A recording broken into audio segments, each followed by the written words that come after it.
Okay, we will get ready to start our council meeting at 2 p.m. on August 12th. Before we start today, I do want to just take a moment to acknowledge the tragedies that have happened over the last few weeks.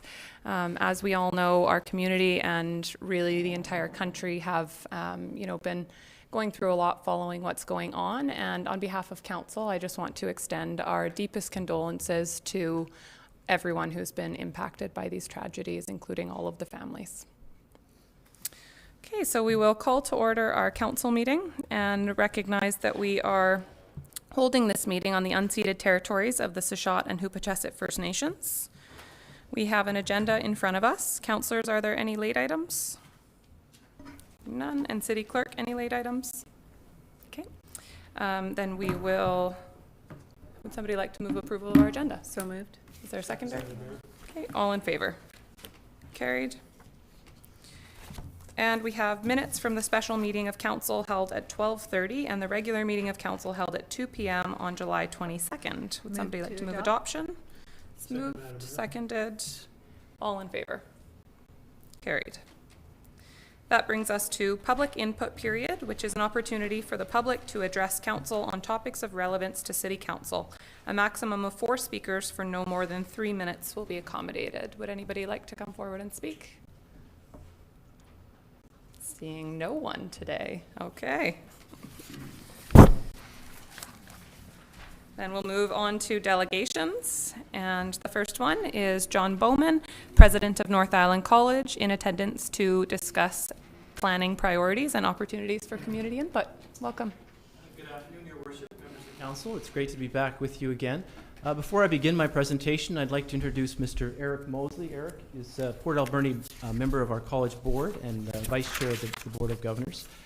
And again, I'd like to also just briefly acknowledge and thank Mayor Minions for attending the campus on Friday. We had the Minister of Advanced Education, the Honourable Melanie Mark, visit us for an hour and a half or so, and had an opportunity to have lunch with her and meet some of our students and talk about the college's work here in the Alberni Valley.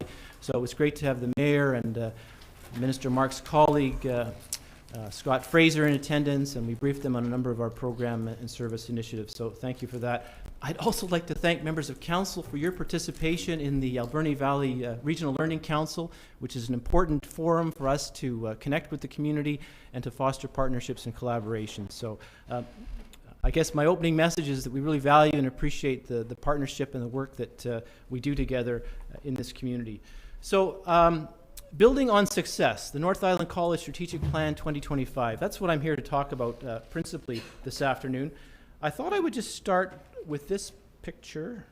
If I can make this work. How do I go? There we go. Thank you very much. I often like to start a presentation with a map of our region. We are North Island College, but the north of the island is basically 3/4 of the island in our geographic terms. And I thought I would just throw up on the screen some of our current enrollment numbers from the past year, indicating where our students participate in the college programs. You can see Port Alberni campus and Euclid Center on the west coast, over 1,000 students attending credit and non-credit programs at NIC during the past year. So why am I here today? 3 reasons basically. First of all, to inform you about our planning process and how you can become involved. We want to encourage as much community and public involvement and connection with our community partners as possible, and that will help set our path for the next 5 years. And I also, as I said, want to thank you for supporting students, the college, and our community partners in the work that we do. So it's been almost 5 years that the college developed our current strategic plan, Plan 2020. It's expiring at the end of March of next year. So we're beginning the process now to create a new plan for the 2025 time period. So what is it all about? Well, our strategic plan will set priorities, focus our energies, and I'm sure you're familiar, I'm sure the city has your own strategic plan. It's all focusing on the results that we want to achieve and adjusting to and learning from what is certainly a rapidly changing environment on the North Island and in Canada generally. This is the structure that we're going to create in our plan. It's fairly traditional. We have a mandate from the provincial government tells us what we must do pursuant to our legislation and the government's expectation. We have a mission statement which talks about purpose. We're developing a set of organizational values and refreshing our vision. And the core of our plan will be the articulation of priorities and specific goals regarding the results and change we want to accomplish. And lastly, the plan will speak to how we're going to assess and report on the achievement of our plan over the next 5 years.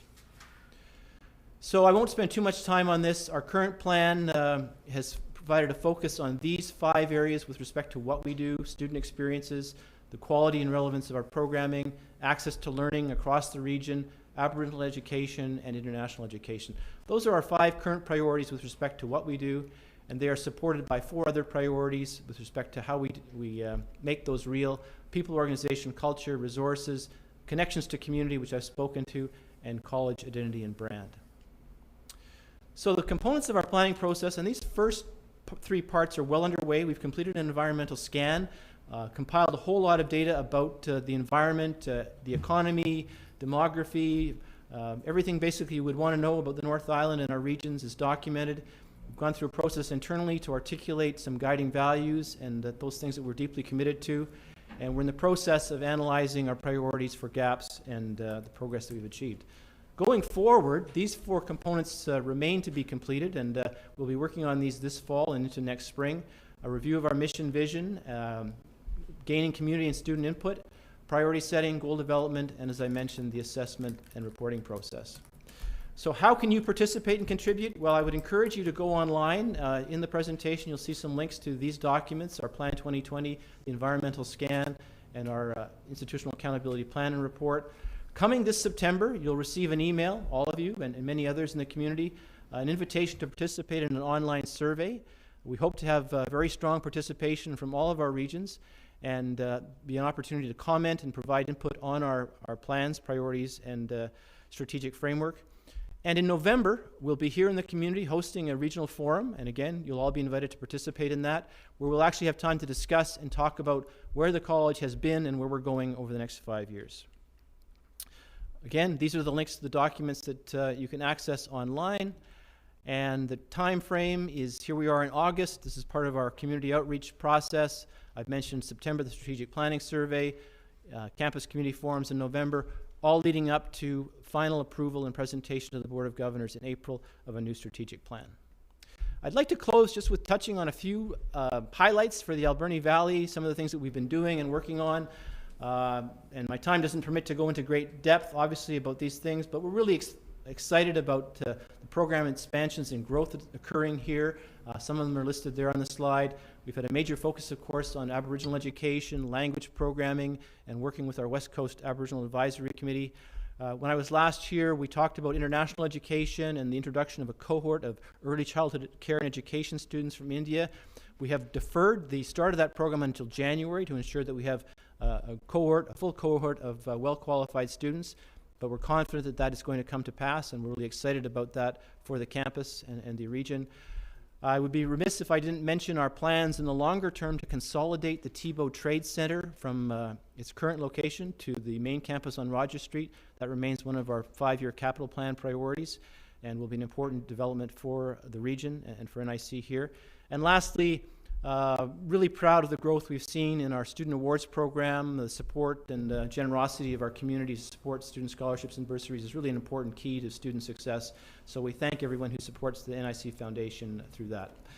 And that is the end of my presentation. I'd be happy to entertain any questions about anything at all with respect to the planning process or the college as a whole. Thank you very much. Councillors, are there any questions? Pretty well covered. Thank you. I see no questions. Well, thanks very much My for your pleasure. presentation. We appreciate you taking the time to come and look forward to following the process. Thank you. Okay. Moving on to John Douglas from the Port Alberni Shelter Society, in attendance to present his report on entitled Working Towards a Solution. Welcome. Hello, everybody. Mrs. Mayor, honorable councillors, staff, public.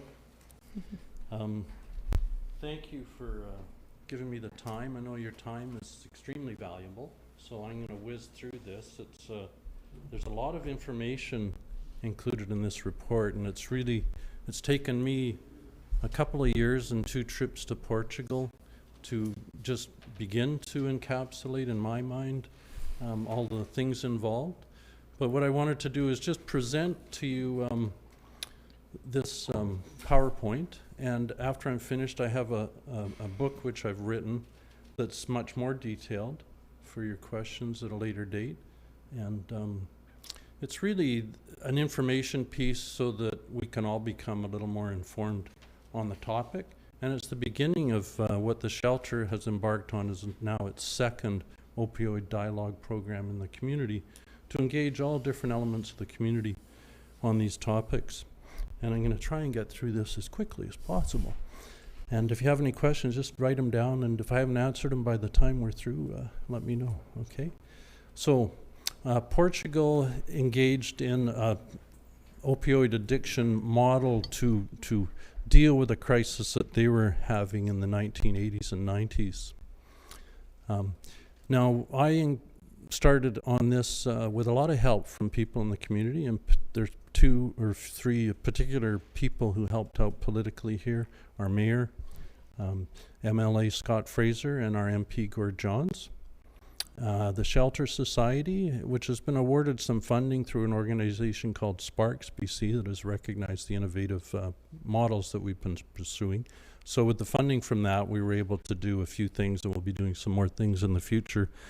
One of them was to help pay for a certain portion of the trip which I took to Portugal this last May to attend a forum on opioid dialogues on the opioid programs that Portugal has, and on harm reduction in general. So I was able to meet a lot of people in Portugal who played an integral part in this too, so I want to acknowledge that and thank them. This is one of the most brazen statistics that I see, and I'll come back to this later on in the slideshow, but you can just see there, that's per 100,000 people in 2018. For every 1 person, 1 fatality in Portugal, we had 79. The underpinnings of the Portuguese success model was that they moved the whole area from the area of criminal justice into health. They decided that they wanted to invest in the health of their citizens. And so that's basically what they did. They took the whole issue and treated it as a health issue as opposed to a criminal issue.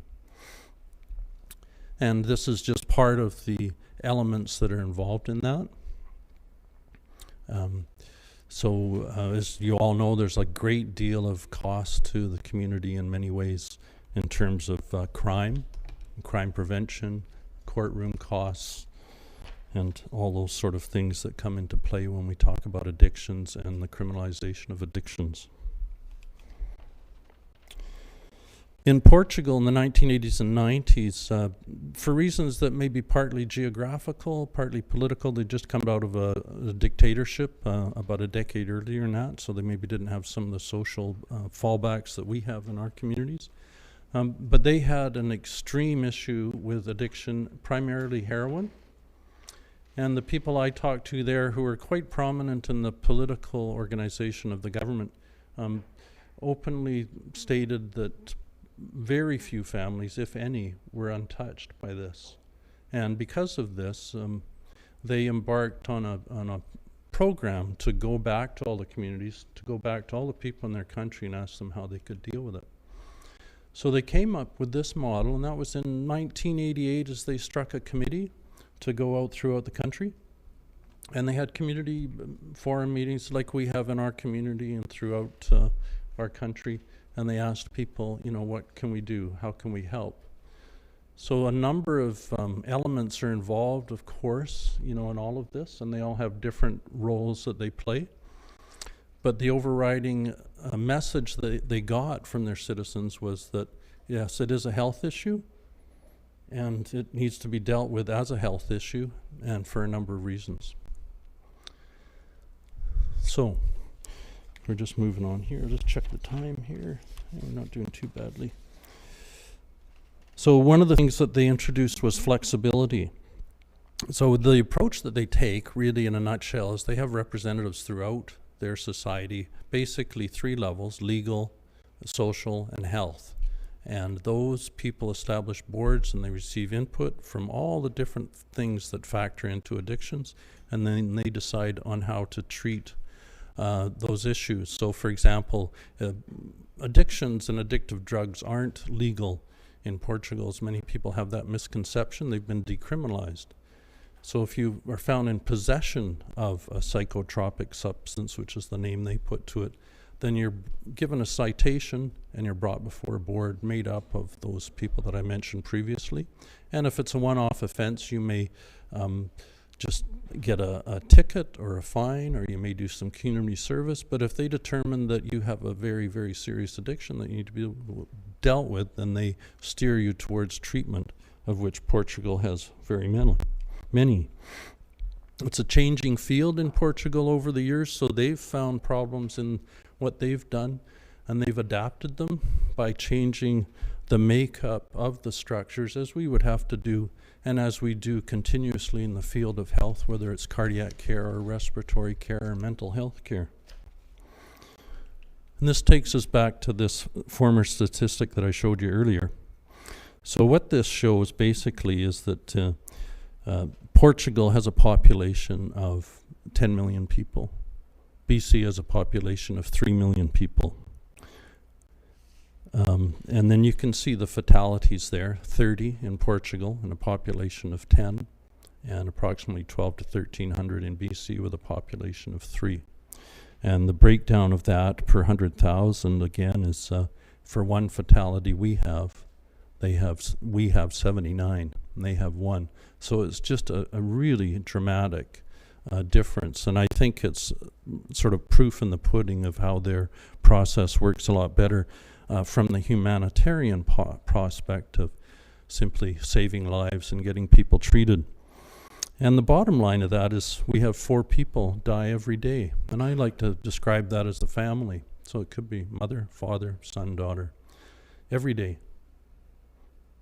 That was in 2018. So every day, one family perishes. And that doesn't even get into the economic aspect of addictions.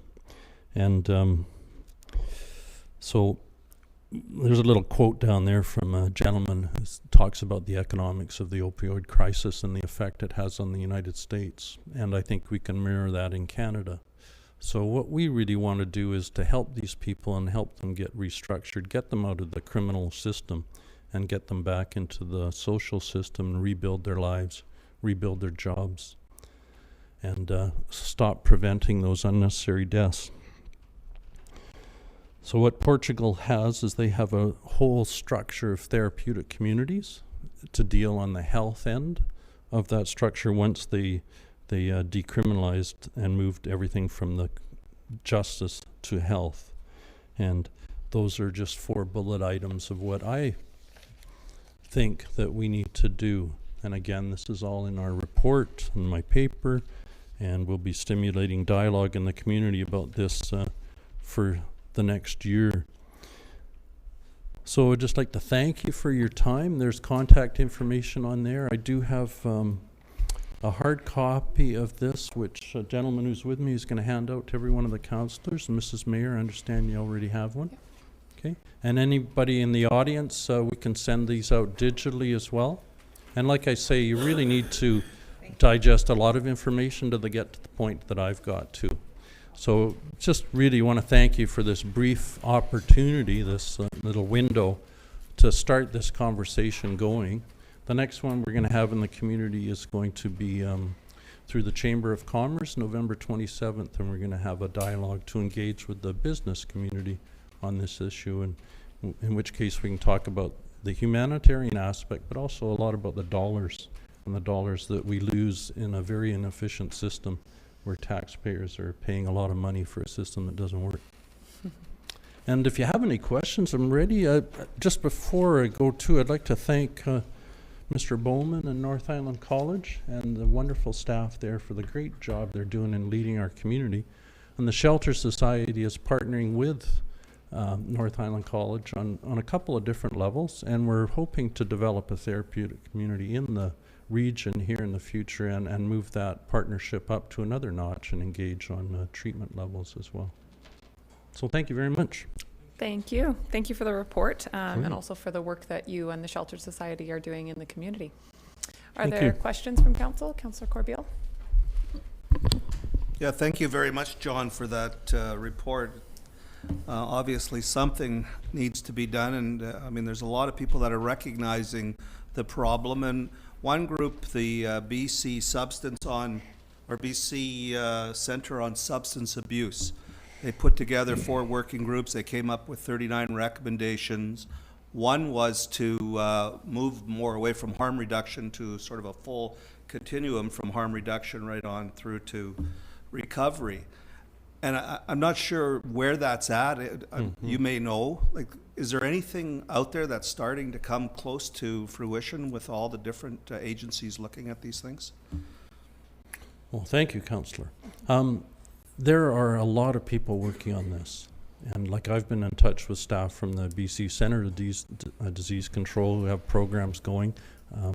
There are groups in Vancouver who are actually approaching Vancouver City Council, which is something I didn't mention, which is something you could consider doing as a group, where you take your motion, if you can consider one, as supporting the move from justice to health, and forward that to the UBCM, and then through them to the FCM, and that's something that Vancouver is doing now. The therapeutic community and treatment and the continuum of all that is just a huge topic to cover in a few minutes like this, but the shelter is communicating with a number of people. We've gone on some research programs down in the United States and into Canada, and we're going to Italy in October to a special community over there that deals with this to learn their model.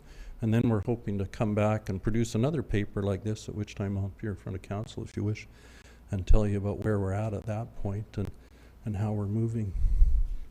But to the best of your knowledge, you don't know if those 39 recommendations are going through the political field right now? It's hard to tell, because there's all kinds of things happening and things are being filtered through different groups. And, I believe that people are making headway, but like any initiative that you can engage in, there's always hurdles that we have to cross. So I can't really give a definitive answer to that specific group. Thank you. Yeah, but thanks for the question. Thank you. Councillor Paulson? I just have a couple of questions. And this particular picture up here actually refers to it.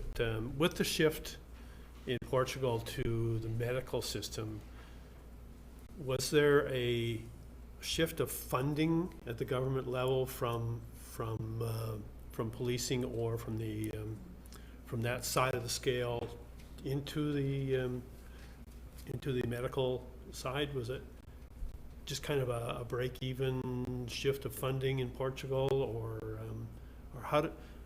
was it an additional cost to the taxpayer? Yeah, okay. Well, I can give you the bottom line, which is there was a savings. Yeah. Over the years, it was a savings, but I can't analyze what happened in, the budget of a country's national sort of budget thing. But my impression from the people I talked to, who were quite high up in the political spectrum, was that there was a budget savings. But I expect there was probably a financial investment in the beginning to manage that shuffle, that shift from the Ministry of Justice to the Ministry of Health. But once that process was complete, there's been enormous savings in terms of law enforcement and crime prevention, all those issues, courtroom costs, the revolving door of the courtroom that we always hear about, the people who build up these huge criminal records because they haven't appeared in court on a number of issues for a stolen bike, all those kind of things. So there was a huge savings, is what I've been told. But I imagine there was an initial investment that probably took up some time. And of course, we'd need to go to the communities as well and engage and make it a community effort that everybody buys into. But the bottom line is there's been enormous savings over a period of time, both in dollars and in humanitarian issues. My second question, if I may, Madam Mayor.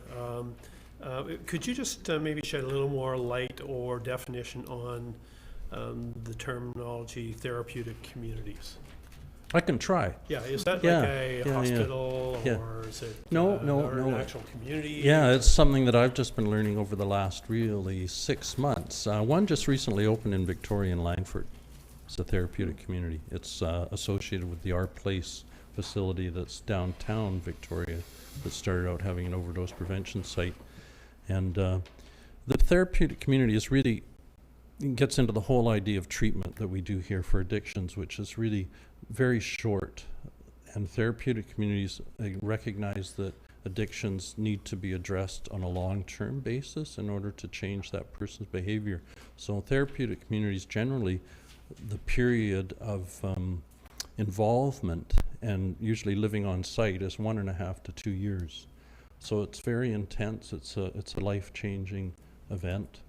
And they started out in the 1960s, roughly, in the New York area, and then they've evolved throughout the world since then. And there's been different branches and different theories. We went to a couple down in Salt Lake City. We engaged with one in Hawaii. We've engaged with one that operates out of Arizona and out of Surrey, and in North Carolina. And then, like I said, we're going to Italy to engage with one there. But it's something you could Google, and there'll be a wealth of information for you to dive in there and yeah, let me know how you do. Yeah. Thank you. Councillor Solda. Thanks, John. I have You're a welcome. quick question about Health Network. Have you been in touch with them, and are you working with the Health Network on the ACRD? Yeah, well, I'm not personally, but the shelter has representatives that sit with them and engage with them, So, as we do with many other groups in the community, and regionally, provincially as well. so are you Yeah. doing have you done this presentation to them? Actually, you're the very first victims of this presentation, so I appreciate your patience on that one as well. It might be a good Yeah. presentation to bring to the ACRD. Yeah, no, that'd be So- great if we get an invitation, or we'll seek that out. And we're hoping to do, like I said, we'll be doing this with the Chamber of Commerce. We're hoping to line up a good venue for that. And we're going to be engaging with the many First Nations we have here, as well as starting up a few little projects, we hope, with the ADSS, the high school students, and with North Island College students as well. Excellent. Thank Yeah. you. You're welcome. Thank you. Any other comments from councillors? Councillor Haggard? Thank you, Madam Mayor. This Councillor Polson's question is a good segue into my question. Until you have somebody that you know that needs assistance, it's shocking to find out how little assistance is really available to people with mental health issues or addiction issues. So as a council, what can we do to help advocate for additional treatment centers, maybe locally or regionally, that can help people in our community? Well, I mentioned one already, which is if you can consider in the future at some point after you've digested this emotion to support the shift from justice system to health for people with addiction issues and forward that on to the UBCM and to the FCM, that would be a tremendous action that could help in a great way. Another one would be to liaise with Vancouver City Council on this issue and any other councils that are dealing with it. That's one of the great things. And then just being open enough to help sponsor all the groups that work so hard in the community and give us a voice, to get work. The only group really, when you talk to all the people in the different professions, whether it's law enforcement, health, social work, I've yet to meet anybody in those professions who doesn't agree that this should be a health issue. It's really at our political level now and the higher political level, because we're dealing with these archaic laws that were entrenched probably over 100 years ago in our country, that if somebody is suffering from addiction, we need to throw them in jail. And that's what we're dealing with. So it takes time to get the political level on board that horse, so to speak, to recognize that and to start moving forward. So anything you can do in that regard is great. Thank you. Thank you. Well, thank you very much, John, for the presentation. Yeah. And I've had the privilege of reading your report already, and I would encourage everyone on council to read it. It was definitely, it's very helpful toward a greater understanding. So thank you. Thank you. And afterwards, if you have any questions, just get a hold of me. Great. Okay. Thanks very Thanks. much. Bye. Okay, and our third delegation today is Keith Ambrose, in attendance to discuss concerns regarding operating a business in Port Alberni. Thank you, Council. Keith Ambrose, 3147 Second. I did not bring my list of questions. I kind of handed them all out when I left the other day. But I wanted some answers for some of those questions. So, anybody got a list of those questions, or did everybody leave them behind? I don't believe we have a list of your questions here. Okay, I should have brought the list. Okay, so the purpose that I asked the questions was to just raise the subject matter. That's really what it was. It wasn't that I wanted a definitive answer from each counselor on each question. I don't think that would be, even doable, really. I wanted to raise the issue. I wanted people to think about it. I know that the issue of marketing is coming up in Port Alberni recently. I've heard it, I've read about it. It's being talked about. I can tell you this. I'll tell you a little bit about marketing. I'm a millwright by trade, retired now, and I never in a million years thought I'd be a marketer or a storekeeper, not in a million years. But I became a marketer because I saw a need, actually, and I saw a wide open opportunity. And what I saw was I was a witness to the markets in Port Alberni, and my girlfriend joined on the day it got really, really bad. And never got really better for her until she ended up out by herself. She asked me if she could set up a tent on my property. It wasn't suitable, but I said go for it. It didn't look proper, but it worked for her. So I basically decided I could support her by making it a little bit better. And I also in the 4 years previous had recognized what was wrong with marketing. So I simply took a little yellow sticky note. I made it my management statement. I put on one side, I put management. All problems belong to management. I flipped that thing over. I put vendor. Your job is to vend. And with that piece of paper, I was able to cure the problems, at least in my own market, because they certainly came to my market. Even my own vendors brought some issues. And that alone solved most of the problems. Having just one person make the decisions rather than a board of directors, that solved most of the problems. And I can tell you there are very few problems in marketing. People sell vegetables in their wares and stuff, and there shouldn't really be, other than, somebody comes late or somebody can't make it, there shouldn't be any real serious problems. Not what I encountered, though.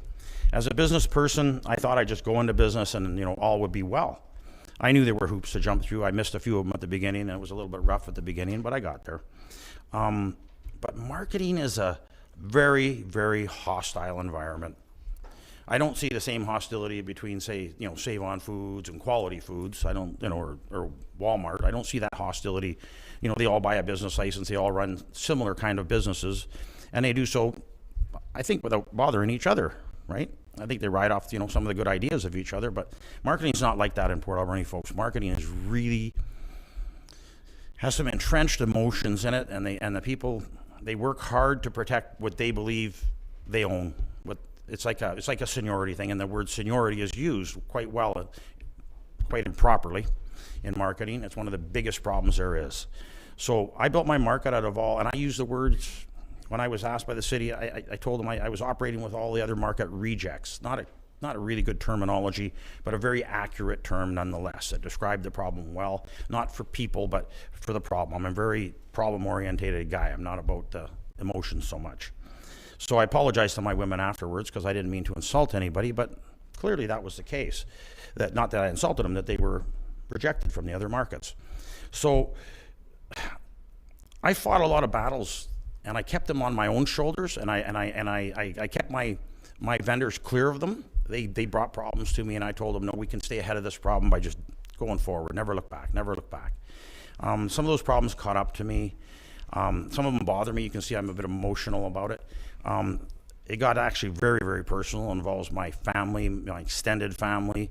It involved the RCMP. It involves the Crown Council. It involves the City Council. It gets. I'm not going to talk about these details. It gets ugly and really, really, really ugly. And I just want to say this, that if we're going to have a market in Port Alberni, if Port Alberni is going to have a market, we're going to need to do a better job. So we're going to need a clean slate. I'm never going to stop doing what I'm doing for now. I'm going to do what I'm going to do. I'm not going to join a public market. I'm going to stay out of it. But I'm just suggesting that we need a clean slate. We need not a board of directors. We need one person who's got great ideas. I simply ran my market like this, real simple. If you do a good thing, another good thing should follow. That has worked out amazing. It works out every day. It worked out this morning. It worked out yesterday for me. Good things just keep coming. With some of that, though, some bad things have come. So I've tried to hold those to my own. I'm just saying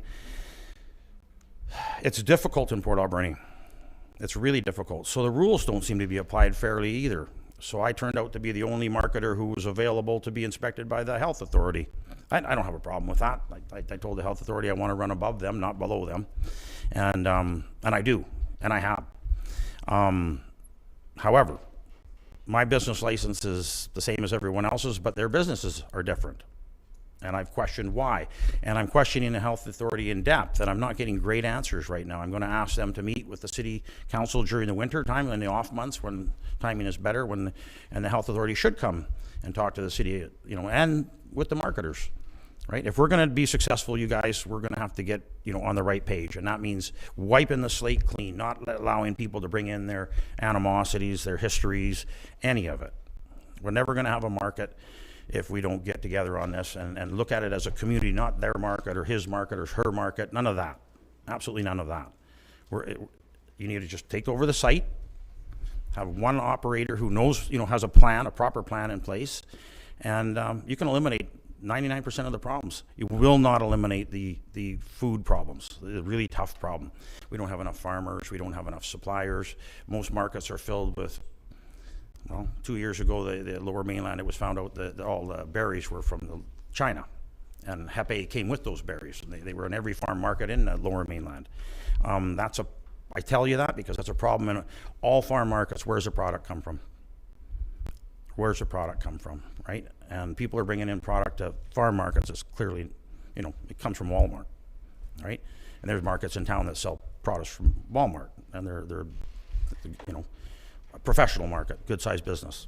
Anyhow, I just want to tell you folks, it's really not easy. I've found it very difficult doing business in Port Alberni. I've looked for ways out, not ways out of business, ways around, another way of doing things. I'm investigating my options. Not because I don't want to get inspected by the health authority. I just don't want people sending the health authority as a weapon to slow me down while they continue to violate all the rules. That's what brought me here today. Okay, so I'm working with the city staff. They've been wonderful. It's been a long haul, and this all starts out from a misunderstanding 3 years ago when I filed a simple complaint on behalf of my vendors, and I was given it false information. And I've been working through that false information still to this day. So openness, honesty, integrity, they would eliminate all these problems. That's not what I found, not from the city council or from the city staff, from the people out there in the market world. No, that honesty, that integrity, it's not how it works. So I had one other thing that I mentioned in my questions, and I'm not going to try to put anybody on the spot. I want to say this out loud. I think I have an opportunity. I left my last question, maybe not even a fair question, but I put it on the table. And secrecy is what's caught up to me. People using they can file a report in secret. And I've determined the report to be absolutely fraudulent, as the previous report, absolutely fraudulent. So no, not even a reason to file the report. Okay, so but I get inspected, and have to deal with the health authority. I can't even send them to the other markets because they can't go. So I asked about secret decisions taken in secrecy. So I know that I went down to the car show the other day, folks, the show and shine, and there was a lot of frustration, there was a lot of anger, there was a lot of venting down there. I was just there to enjoy the evening, but I noticed the mood. And those people feel betrayed. The Drag Race Association feels some hostility. They don't have answers. They can't even ask questions, really. They don't know what the problem is. They don't know how to resolve the problem. When things are done behind closed doors and people don't know what happened, they only see the outcome, well, it leaves huge gaps. And it leaves room for people to just guess what it is, and guess wrong most of the times. So the best we can do, you guys, is to be open with all our policies and be fair to everybody, is really what I'm saying. So in the market business, there's some work to be done, and I'll help when I can. But thank you for your time. Thank you. Council, any questions or comments? I have a quick question. Councillor Paulson. Mr. Ambrose, could you give me your kind of overall thought on what a community market should be or could be? And I look at a couple that we won't and don't need, nor can we support anything as big as the Granville market. But there's a market in Duncan, and I'm not aware of their structure or whatever, but the market is huge. It runs all year round. Do you have any idea what their structure is and how they create harmony in those situations where do you need a larger body, a manager? I mean, I think our vision is somewhere along the line to have a united under one roof marketing venue of some sort. And you alluded to something that's quite correct. Those will only work if you've got strong management. You know, and vendors should vend, managers should manage, and probably deal with the problems. But I'm just curious if you're aware of kind of what the structure is in Duncan and maybe what the structure is at Granville, and why they're so successful. I can't answer that question, but I can tell you this: most markets run from a stack of rules about that thick. And I told you I used a sticky note, okay? And I didn't make up the rules as I went along. I dealt with the problems as they came forward. So it's all about management. Management's in control of all of it, where the food is sourced from, who's vending what, how they act with each other. All of that is about decent management. I don't know how they do it in Duncan. I know that they have a huge amount of people who flow through and buy that community and can access that community. We're a little bit different. Port Alberni is a little bit different, and we're going to run into problems with supply. Although the Shelter Society has a really good program right now where they're trying to make young farmers out of it, new individuals, new farmers, and that's going to go a long way to helping us with our supply issue, because they can custom grow what the community wants, right, and make a business. That's what they're trying to do. That's a really big step in the right direction, and to get new people. I'll tell you this, and I don't mean to be negative. I've been from Port Alberni. I've been in Port Alberni my whole life. I've met hundreds and hundreds of new people. They usually find me within days of arriving in Port Alberni. They seek us out, and they tell us that they've come to Port Alberni and why, and they're young families, and they all have a great attitude. I can tell you that. They don't know they're shopping on 2nd Avenue. They don't know, they don't think about it, they don't concern themselves with it. However, I find Port Alberni people, my friends included, are a little firmer in their beliefs system. So the newcomers are going to be helpful to us as well. There's many of them coming, and it's going to help us change our outlook, because we've held on, that's mine, and we've seen this with the train station, we've seen it with the McLean Mill, we've seen some push and tug on every aspect of this. If we're together, we could certainly do a much better job if we had the same idea. And we need to do this. Port Alberni could hugely benefit from having one place where people can go. That's a complaint we hear all the time. Even at my market, we hear it. Right? And we simply can't help them. We were born out of it to try to, we're sort of a wing of it. And I personally, I know there's a problem. I know it's a great problem, but I think Port Alberni's on its way. I see some progress. I'm optimistic for the first time in quite a while. The last year has not been an optimistic year for me, but I'm seeing some progress. I'm seeing a bit of change. The drug issue that's talked about is a big concern for us in a market as well. That's an issue in a market or anywhere. So I don't know the answers what Duncan's doing, but I'm going to have to go have a look. Thank you. You've got a great market. Thank you. Okay, we have no unfinished business. On to staff reports. Item 1, accounts. Councillor Washington. Thank you, Madam Mayor. I move that certification of Director of Finance dated August 12, 2019 be received and checks numbered 144233 to 144352 inclusive, and payments of accounts totaling $3,790,578.64 be approved. Second, Madam Mayor. Thank you. All in favor? Carried. And item 2, presentation of the annual report. CAO, did you want to speak to the annual report? Yes, thank you, Madam Mayor. I'll try and be brief. The 2018 annual report is presented for Council's consideration. In accordance with the provisions of the community charter, a council must, before June 30th each year, prepare an annual report, make the report available for public inspection, and have the report available for public inspection at this meeting. That report has been issued for over a month now for public input. There's a process in the agenda, Madam Mayor, for you to follow. The report is available at the back of the room in hard copy. And if you have any questions about the report, staff are happy to answer those. Thank you. Let's start with questions and comments from the public. Do any members of the public have questions about the annual report? Nobody jumping up. So again, the report is available. This certainly is not going to be the only opportunity to ask questions about it, but it is available if you want a copy, and certainly online as well. We just have to follow this official part of the process. And questions from council. Any questions or comments? Seeing none. Councillor Solda, would you like to read those motions?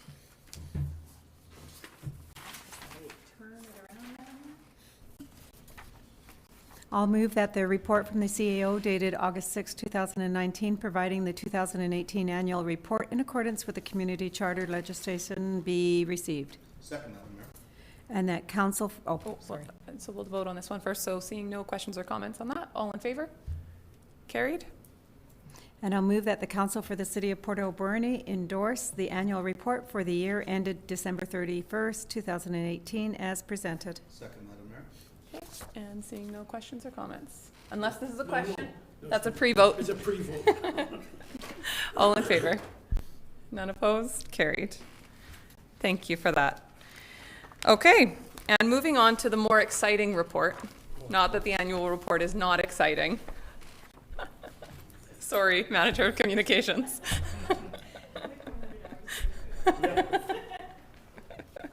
We have our corporate strategic plan. So, if we get it up there. So I just want to give a little bit of background that a strategic plan is typically done, or has kind of in the past been done, one strategic plan every term of council, and then somewhat reviewed throughout the term. This council waited a little bit longer than normal to begin the process of working on our strategic plan. So we're a little bit late in getting it out. Typically it's done right at the beginning of a term. And I think that those of us who were returning council members from our last council felt that we started the process of our strategic plan last time around before we really even had a thorough understanding of what our role as councillors was, and you know what we had authority over and what we didn't, and we didn't have an understanding of how the city as an organization functioned. So we decided this time around to just pause and get settled into our roles and get to know each other as a group, and get to know staff before we started the process of our strategic plan. So with that, we will introduce our strategic plan, and we are going to read out the whole thing, so hope everybody doesn't mind that. So we've got the cover photo here. We'll jump down to the mayor's message, which of course I have changed a little bit from what's there. So on behalf of the City of Port Alberni, I'm thrilled to finally introduce our strategic plan.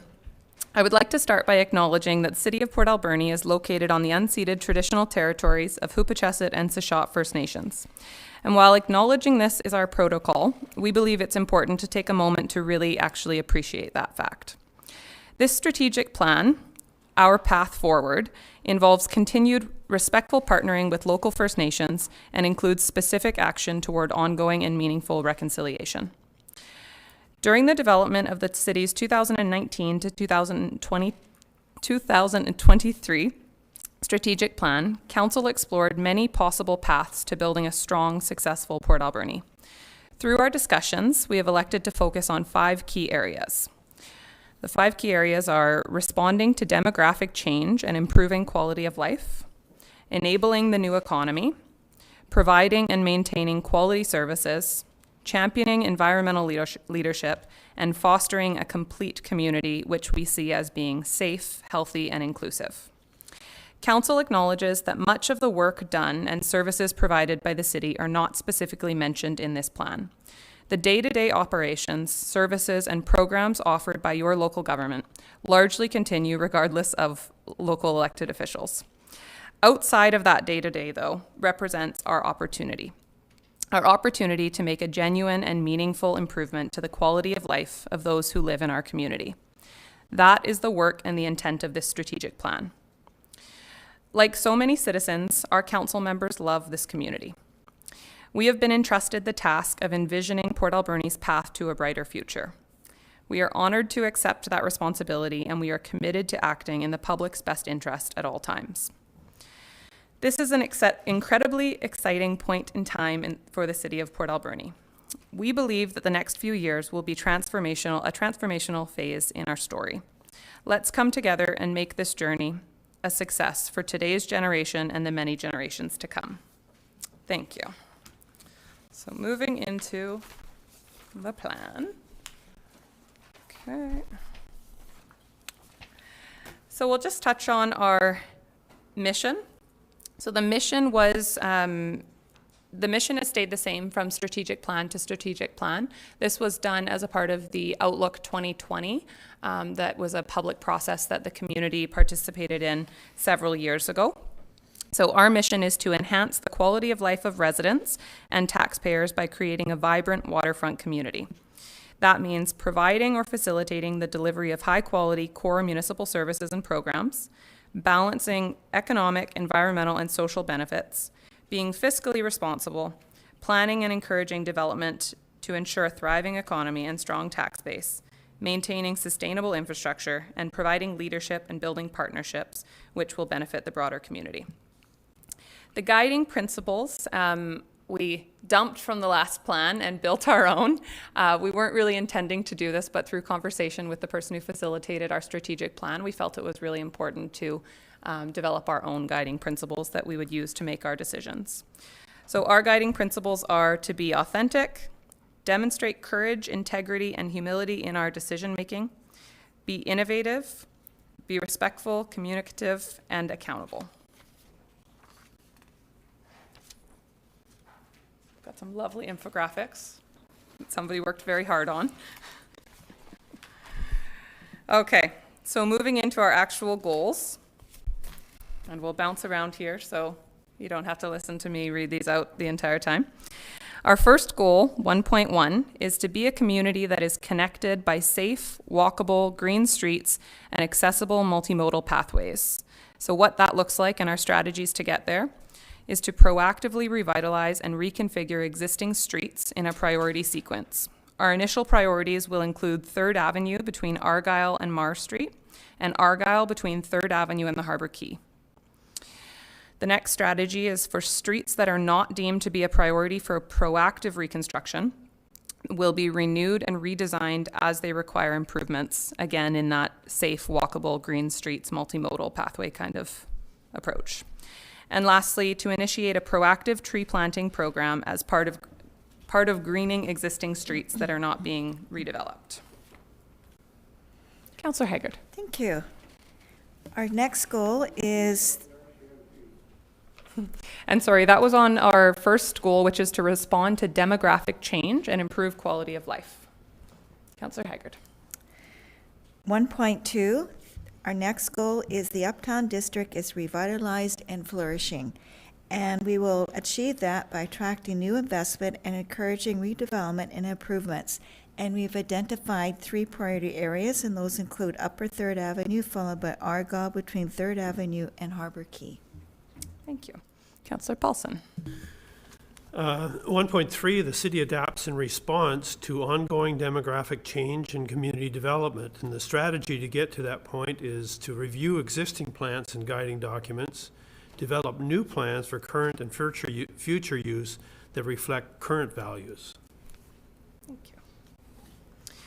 And our next goal is that the public has access to and the use of the city's waterfront while marine-based industries thrive and contribute to a strong economy.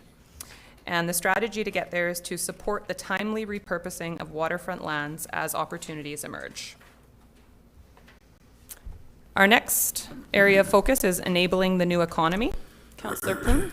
Yes, our goal is to the tourism and visitor sector of the local economy flourishes, and our strategy is such that we encourage tourism-related development and infrastructure, and investigate the potential for implementation of the municipal and regional district tax program, or alternative means to support tourism. Thank you. Councillor Washington? Thank you, Madam Mayor. 2.2, heavy truck traffic is moved off of 3rd Avenue in the Uptown District, and the strategy there is to develop a truck route, consider the utilization of existing streets and roads, as well as new alignment and route options. Thank you. And Councillor Haggard? 2.3, the economy grows with an emphasis on small business. And our strategies to achieve that is firstly to focus the city's economic development department efforts toward the small business sector, explore an incentive program to support existing small businesses, explore an incentive program to encourage new small businesses in sectors that are strategic, and continue reduction of the number of vacant commercial occupancies. Thank you. Councillor Paulson? And the goal for 2.4 is the community develops or has a strategy that effectively encourages investment and sustainable growth in our community. And the strategy with that is to actually develop the strategies, consider leveraging growth and development to pay for more growth and development within our community. Thank you. Councillor Corbeil? Goal 2.5, the goal is for the city to take an active and innovative role in the redevelopment of brownfield sites, and we will achieve that by utilizing tools, methods, and resources available to a local government, facilitate the redevelopment of brownfield sites. Thank you. The third area of focus is to provide and maintain quality services. Councillor Washington? Thank you, Madam Mayor. 3.1, the highest and best use is made of city-owned assets. And we can identify the opportunities, establish priorities, engage the public and stakeholders, and move with the purpose on the right project. Thank you. Councillor Poon? Thank you. The city provides quality local government services that are valued by users without duplicating services that are available through other public or private providers, unless doing so is in the public's interest. And our strategy is such that we will explore current practices and services with an eye for opportunities to free up city resources for other priorities. Thank you. Councillor Solda? Our 3.3, the city's heritage network assets and stakeholders are aligned and provide services desired by the community. Heritage services are authentic and inclusive to all eras, cultures, and perspectives. And to get there, determine the desired level of resource available for heritage and the best model for the city to utilize in delivering heritage services. Consider all aspects of heritage that the city is currently funding and develop a plan accordingly. Explore opportunities for heritage assets to support economic development related priorities. Thank you. Councillor Paulson? And goal 3.4 is that the cities receive the best value from all of its service providers. And the strategy to get to that point would be to review services provided by the city and by ACRD, and to reduce duplication, ensure that city citizens are receiving the best value from the most appropriate service provider, and that city citizens are not subsidizing services provided to non-city residents. Also, we want to align the people paying for the services with the people that are actually receiving those services. Thank you. Our fourth area of focus is to champion environmental leadership. Councillor Solda? 4.1, continuous improvements are made in terms of reducing the amount of solid waste generated within the city that is landfill. Strategy to get there is ensure that the ACRD is aware of the organic diversion is a priority concern for the city, and support the ACRD in implementing organic diversion as soon as possible. Ensure that the city is prepared to implement collection of separated organic solid waste as soon as the ACRD is prepared to receive that material separately. Work with the ACRD in improvements to solid waste diversion. Thank you. And Councillor Washington? Thank you, Madam Mayor. 4.2, city infrastructure is renewed in a sustainable and environmentally conscious manner. And the way we can do that is to develop and implement an asset management plan. Thank you. Councillor Solda? 4.3, brownfield sites in the community are remediated in a timely manner, and to get there, utilizing tools, methods, and resources available to a local government facilitate the remediation of brownfield sites. And our fifth area of focus is fostering a complete community, which is safe, healthy, and inclusive. Councillor Poon. Yes, the community is tidy. The neighborhoods are celebrated for their uniqueness. They are locally authentic public spaces, and citizens are proud of their community. And our strategy to achieve this, we will identify authentic aspects of community and neighborhoods, support and celebrate that authenticity. Secondly, we will encourage the infilling of vacant lots and buildings to enable those sites to contribute to vibrancy. And thirdly, to support the pride in community. Thank you. Councillor Corbeil? Goal 5.2, people are safe and feel safe. And our strategy to achieve that is explore non-policing strategies that can be utilized by a local government to reduce crime and crime rate statistics, to utilize crime prevention strategies to reduce crime, and also develop a public safety building in the Uptown District where city bylaw services and RCMP community policing services are co-located. Thank you. Oh, and Councillor Corbeil again. What? Goal 5.3. The community is connected with safe pathways and trails that are multimodal. Pedestrians and cyclists are safe and feel welcome. Our strategy is to develop a multimodal path between Cassuxus Dyke and Harbor Key, or connect the keys. Develop other pathways that further connect the city, improve connectivity of existing city pathways and trails, and ensure that trails are maintained. Thank you. Councillor Haggard? Goal 5.4, people know where they are within the city through the use of effective and authentic wayfinding signage. Our strategy to achieve that is to develop wayfinding signs to be implemented on city streets, in city parks, and on city trail systems. And goal 5.5, the city continues on a thoughtful and sustainable path of reconciliation with First Nations and First Nations citizens.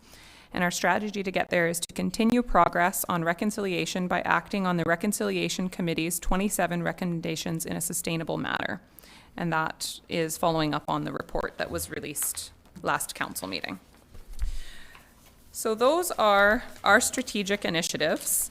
And I think it's important to note that one, there is a staff work plan that goes with this document, and that this document is a living document as well. So while it's a beautiful looking book that, will guide us, it's also something that council will review regularly. And I think I can speak for all of council when I say that it's really important to us that we work with a plan that is strategic for how we want to move forward, and that we have the ability to not work on priorities that are not a part of our plan. So that's been important in developing this plan, to put priorities in that we actually are committed to and really dedicated to moving forward with. CAO? Madam Mayor, first of all, I guess I get to be first to congratulate council on this terrific strategic plan. Secondly, you mentioned a work plan. As you know, as council knows, council and staff have been working together on a work plan that addresses the strategies that you've set out in your plan. And that work plan will be rolled out in a public way as part of the draft 2020 budget. So in the coming months, as we start to work on the 5-year financial plan, that work plan will be embedded in that plan. And we can identify in that plan the items that are strategic to this. Great. Thank you. Thank you. So, council, any questions or comments? Okay, seeing none. Councillor Paulson, would you like to read the motion? Realizing that this is a working document, I'd like to move that council's corporate strategic plan be adopted as presented. Second, and seeing no further questions or comments, all in favor? Carried. Thank you. And item 4 from the Director of Finance, Coastal Community Social Procurement Initiative. Director of Finance, would you like to come forward and just give a bit of background for the public?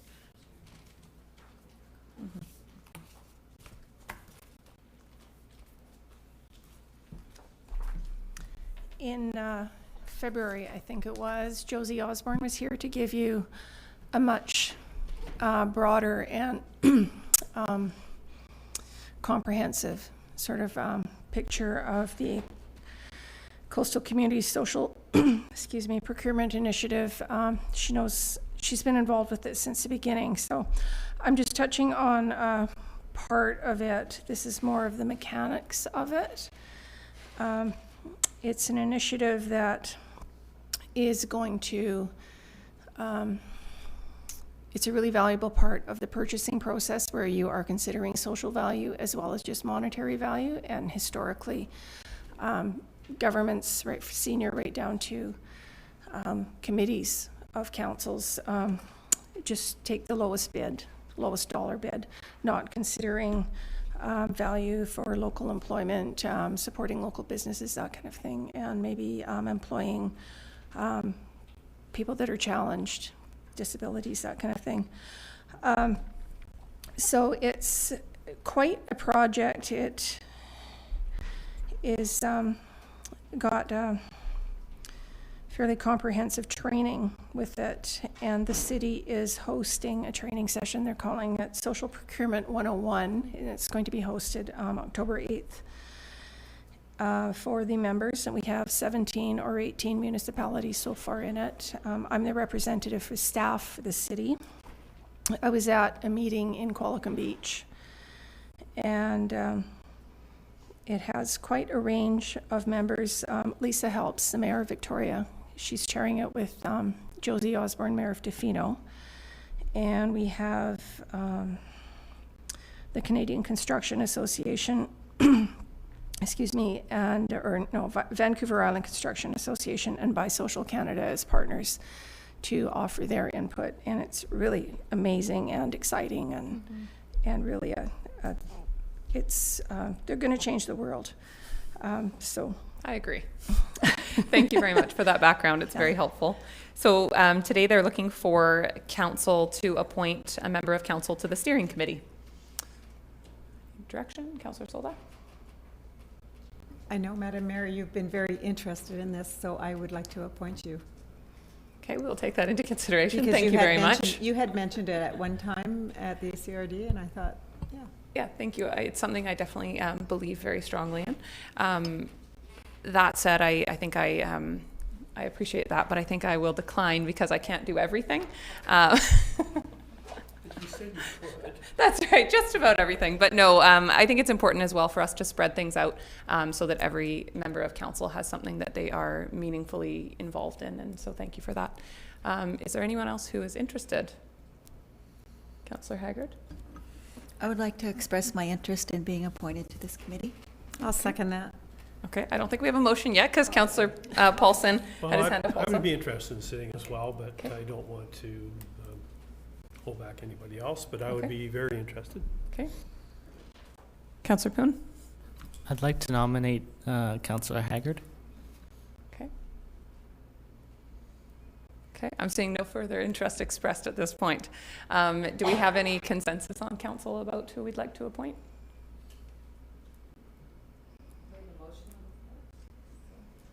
I don't think we do have a motion on the floor. I don't think anyone made a motion.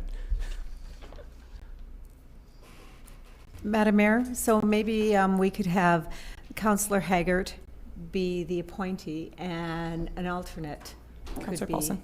Yes. I mean, Great. Okay, I think we have a consensus. Okay, so I will read the motion that the report from the Director of Finance dated August 6, 2019 be received, and Council for the City of Port Alberni appoint Councillor Haggard and Councillor Paulson as the alternate to the steering committee of the Coastal Community Social Procurement Initiative. Second. Okay, and seeing everybody in agreement, all in favor? Carried. Thank you. Thank you. I'm very happy not to have to do this all by myself. Wonderful.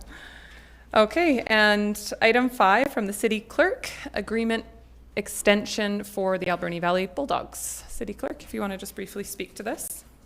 Thank you, Madam Mayor. This is an extension agreement between the city and the new owners of the Alberni Valley Bulldogs to occupy the multiplex. As council is aware, the ownership of the team changed on July 31st. This agreement would extend the existing agreement for a further 4 years to July 31st, 2024. And in the 4 years, or the 4 last years of the agreement, would increase rent and playoff game rates by 2% over the applicable rates from the previous year. All other terms and conditions as contained in the original agreement would remain the same. Great. Council, are there any questions on this? Okay. Seeing none, Councillor Washington, would you like to read this? Thank you, Madam Mayor. I move that the Council of the City of Port Alberni authorize the mayor and clerk to enter into the agreement extension for the junior A hockey team franchise with 1207655 BC Limited to occupy the Alberni Valley Multiplex for a further 4-year term to July 31, 2024. Second, Madam Mayor. Okay. And seeing no questions or comments, all in favor? Carried. And on to item 6 from the city clerk, pedestrian and traffic management during events. Thank you, Madam Mayor. Council received a request from Harbour Quay businesses for city resources to manage or better manage pedestrian and vehicle traffic during events. And just as a backgrounder, there has been a number of increased requests to council for road closures in order to hold various types of events or parades. A couple this year have resulted in some complaints just about how these events have been managed. And in order to help mitigate pedestrian and traffic issues in the future, staff is currently working on a temporary road closure and event manual. So that would have a checklist and set out a variety of steps that people would have to go through before we would bring those requests to council for authorization. We expect this will be ready before the end of this year. So we would be able to start educating groups and agencies before next year's events start to get underway. And just as a note, the city doesn't have resources necessarily to manage traffic during events. They're often outside of our regular working hours. And part of our education will be around the city's community investment program. There is funding available for events, and some of the groups may not necessarily be aware of that, so we'll try and do a better job of educating people. Great. Thank you very much. Are there any questions or comments on this? Okay. I just want to say that I know that the letter was focused around the soapbox derby, and I just want to express my appreciation for the organizers of the soapbox derby. I think they did a fantastic job, and I know that there was some concern about not being adequate signage. And I actually spoke to one of the organizers at the end of the day, and he was very upset because they had specifically made a sign to direct people, to detour people around so that they could get to the Harbour Quay. And one of the volunteers had put it out in the wrong space. So he was quite concerned about that, and he felt very bad for that happening. I think it's sometimes challenging for the events that we organize that are largely volunteer run. And I just want to acknowledge that, you know, they had the best intentions. I think they organized a fantastic event, and sometimes small mistakes like that do happen. And I know he felt very bad about it. Councillor Haggard, would you like to read that motion? Yes, thank you, Madam Mayor. I move that the report from the city clerk dated July 31st, 2019, and letter from Harbour Quay businesses regarding pedestrian and traffic management during events be received, and council for the city of Port Alberni direct staff to prepare guidelines for community event organizers to ensure public safety. Okay, and seeing no further questions or comments, all in favor? Carried. And item 7 from the city clerk, residential parking on 16th Avenue. Thank you, Madam Mayor. Council received a request from an individual on 16th Avenue along with a form letter that was signed by neighbours in the 3700 block requesting residential only parking in that area. The letter references a specific property that operates as a business and has vehicles coming and going from the area. Our bylaw services department did attend and investigate complaints regarding parking. It was noted that there is ample parking on the street and that vehicles do come and go as intended on any public street. Part of the issue is that some of the houses in this area don't have driveway access at the front of their properties, but they are served by alley access with parking and driveway access to the rear. So at this time, staff recommends no action and that bylaw services continues to monitor the situation in the area. Thank you. Councillor Poon, would you like to read this motion? Yes. I'll move that the report from the city clerk dated July 31st, 2019, letter from Shannon Ham received June 17th, 2019, and letter dated May 31st, 2019, signed by various 16th Avenue homeowners be received. And council for the city of Port Alberni direct staff to monitor the parking situation on 16th Avenue and provide recommendations if deemed necessary. Thank you. Is there a seconder? Seconded. Are there any comments or questions on this report? Councillor Poon. Yes. What kind of business are they operating there? City Clerk. Madam Mayor, I believe it's a group home, and there are workers that come and go to care for the 2 clients that live there. Okay, thank you. And I'll just add that I think it's this is an issue that we haven't really had come to us in the past. So I think it's important for us to continue monitoring and determine if our community is ready for resident-only parking and see if it becomes a need. So on the motion, all in favor? Carried. And from the Manager of Planning, the Advisory Planning Commission.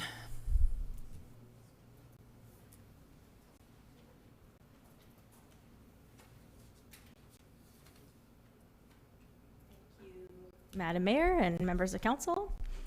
So from the July 18th Advisory Planning Commission meeting, we had two projects that were discussed. So one being a development variance permit at 3978 8th Avenue. So the applicant is seeking relief from certain regulations of the zoning bylaw, specifically the front and rear yard setbacks, the maximum lot coverage, and parking requirements. The purpose of these variances is to help facilitate the redevelopment of the property into an affordable housing facility that's targeted at fixed and low-income seniors. This will replace and expand upon the Port Alberni Shelter Society's current operations for short to medium-term beds with extreme weather spaces. So really the variances would help allow for a certain number of units to be developed on the site and to include an accessible elevator for the development as well. So here's just an overview of where the properties are located. It is 2 properties. They're located at the corner of Maitland and 8th, right there. Within the OCP, the properties are designated as institutional and they're zoned as P1 institutional. No OCP amendment will be required for this type of use. They are not located within a development permit area. As I just previously mentioned, they are 2 legal separate parcels of land. The current structure is kind of on both, and located in the middle of the 2 properties on both of them. It's recommended that the applicant be required to consolidate the 2 lots into 1 legal parcel before granting the variance, and I believe they're in the process of consolidation right now.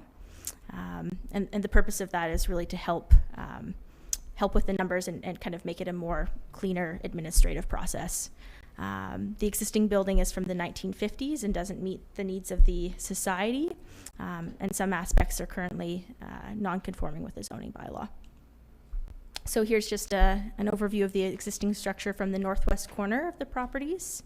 There you go. Here's the southwest corner, just kind of giving you a view of the slope there. The southeast corner, you can see the alley on the side there. And this is just an overview of the existing site plan. So again, you can see how it's kind of situated in the middle of the 2 properties. In terms of the surrounding neighborhood, it's mostly a mixed area with residential, institutional, and commercial, within close proximity to a variety of other amenities, which is great for the type of development being proposed. A commercial center and transit hub are nearby, and another modular housing project is located just across the street, which is also run by the Shelter Society. And again, just an overview, an aerial idea of where the property is, and that large field there is where the new modular housing building is, just across the street.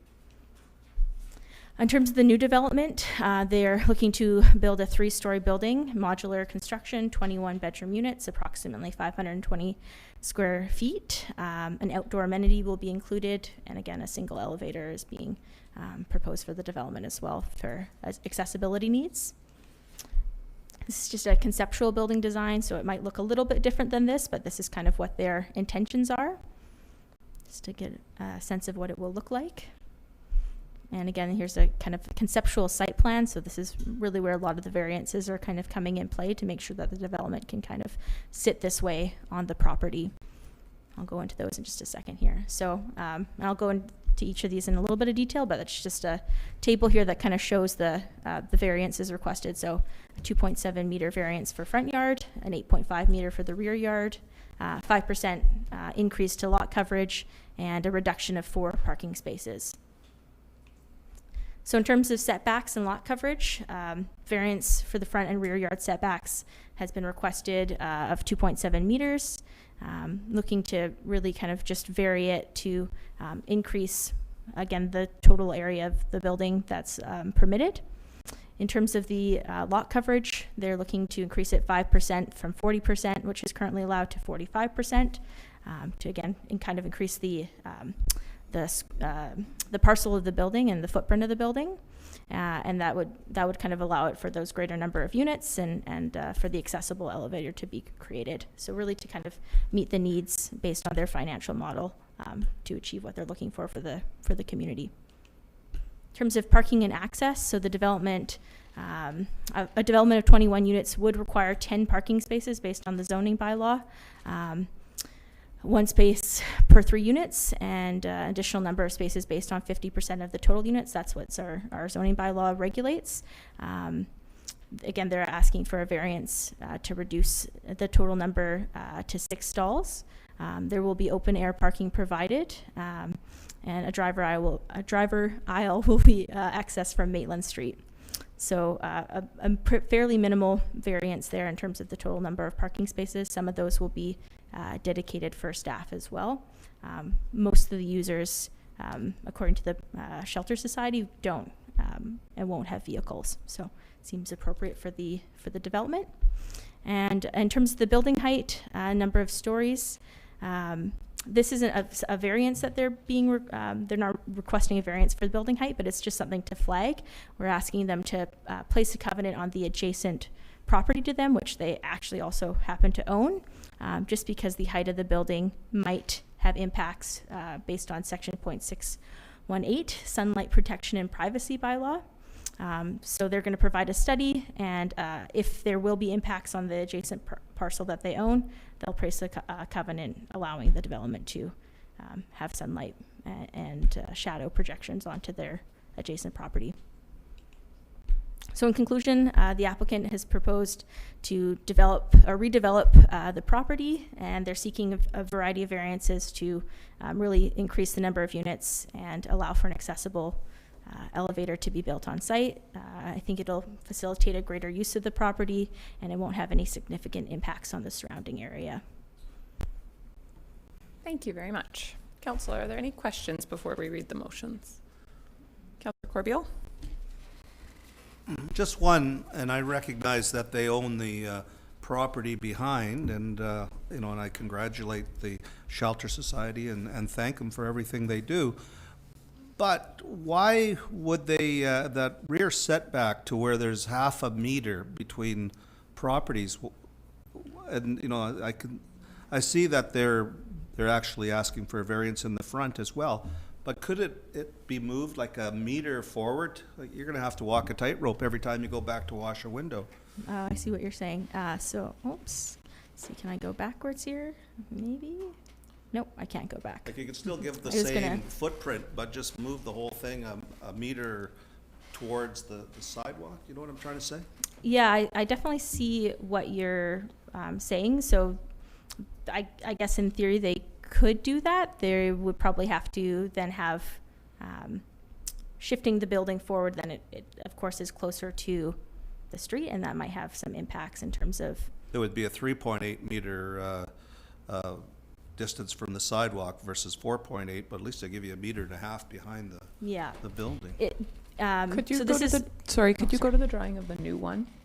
Because this is the current building, right? yeah, so if you look at what's currently there and what's proposed, it's not significantly different. Mm-hmm. Yeah. So that's what they're, and then the alley is also on the rear side of the property as well. I think if you moved it closer to the street, then there would need to be a greater variance there permitted, and I don't know if that's of interest to them since that's not what they've proposed. Can I just clarify that the drive aisle is not a part of the building? Yes. Is that the piece you're referring to, Councillor Corbeil? Or the side by the alley? Behind, the rear variance is, from what I read, it's Where the elevator is. where are we? This is, so we're going back this way, correct? No, Yeah. the rear yard is actually, based on the way the property is laid out, the rear yard's actually, The alley. yeah, Where the elevator is. on the left-hand side of the screen there. So that setback is going against an alley, not another building. Nope, there's an alley there. Yep. Between the facility and the house? I think we're having some confusion because of the way the picture is shifted. So the rear setback is actually on the side, correct? Yeah. Maitland's actually, even though the address is off 8th, Maitland is the frontage. Right. Yeah. And so the alley is where the rear yard is. Yeah. Okay. Yeah. Yeah, it's a bit of a back and forth. Great. Other questions or comments? Okay. Councillor Corbeil, would you like to read the long motions here?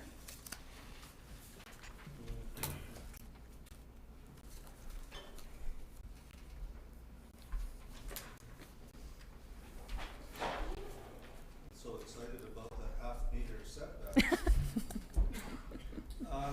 Yes, Madam Mayor. I'd like to move that the council for the city of Port Alberni require the applicant to consolidate lots 2 and 3, block 178, District Lot 1, Alberni District Plan, VIP 1603, 3978 8th Avenue, into one legal parcel prior to consideration of a development variance for the property, and that the recommended variances be applied to the resulting legal parcel.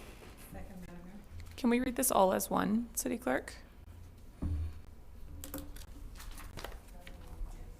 Okay, so if you want to continue. And I continue, upon confirmation of registration of the newly consolidated legal parcel, council for the city of Port Alberni directs staff to provide notice of intent to consider the issuance of development variance permit number 96 to vary zoning bylaw 4832 for 3978 8th Avenue as follows.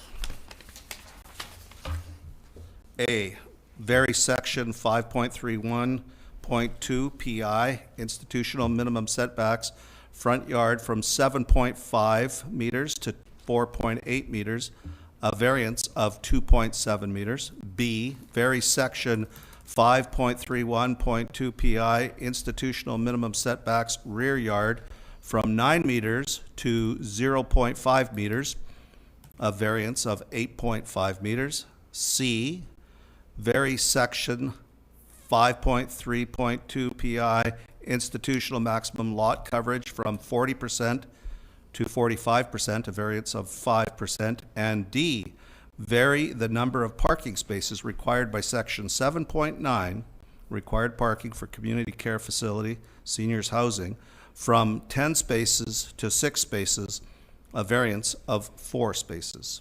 Thank you. Is there a seconder? Second, Madam Mayor. Okay, and any further questions or comments? Seeing none, all in favor? None opposed? Carried. Thank you. And on to the second part. Thanks. So the other application that we had for review at APC was another development variance permit. This one's a little bit more straightforward, I think. So it's at 4917 Margaret Street. The applicant is seeking relief from the zoning bylaw front yard setbacks. They're looking for a minor variance from 7.5 to 7.1 meters, a variance of 0.4 meters or 1.3 feet.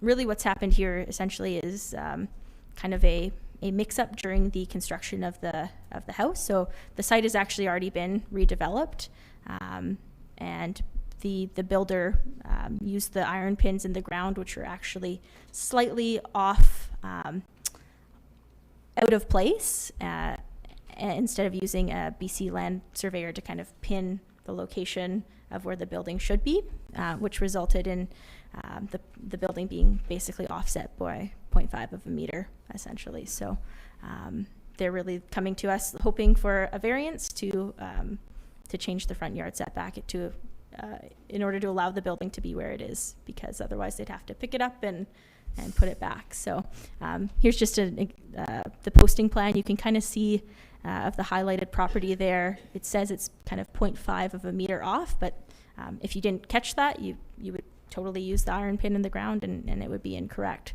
That's not necessarily common procedure when doing building, but it does happen. It happens, I think, more often in Port Alberni than we would hope for, but it's a minor thing that's kind of gone wrong. So here you can just see the building location certificate and the 7.1 meters there of the front yard setback, which is where the building's been placed. In terms of the property, it's designated as residential in the OCP, zoned R2, 1 and 2 family residential. It's currently been redeveloped into a single family home. It was previously occupied by a mobile home that sat vacant as a vacant lot for a period of years. The house is kind of like a white and black craftsman style house. It's quite a nice, attractive house if you have a chance to drive by it. The variance will not have any significant impact on the use of the property or adjacent properties. Here's just a location showing you kind of where the property is. And this is not current, but again, here's just a view of where the property. The surrounding neighborhood is also predominantly residential to the northeast south, mostly zoned R2. Further to the south is Johnston Road, which is a highway and commercial node, and to the west of the property is Blair Park. Again, just an aerial overview, give you a sense of where it is.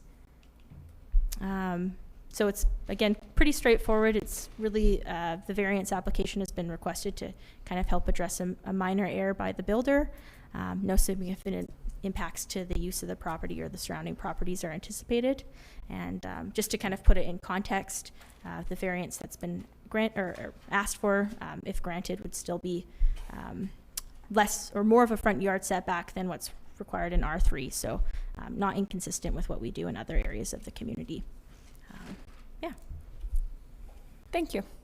Councillor, are there any questions? Councillor Poon. Yes, how did this issue come to light?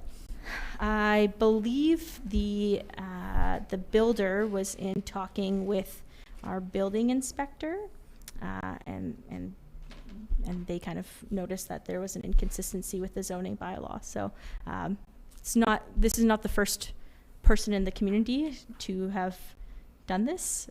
In my short stint here, this has happened a couple times. So it's it is a challenge, something that we maybe need to think about how we work with the building community to address these things. It's, in this case, it's minor, and you look at this house and you drive by and it doesn't seem like it's out of place with the other houses, but what if it was, right? And what would we do in those situations? But luckily we're allowed to use discretion, and each individual application is individual. So, but that's how it came up. Okay. Councillor Poon, would you like to read the motions?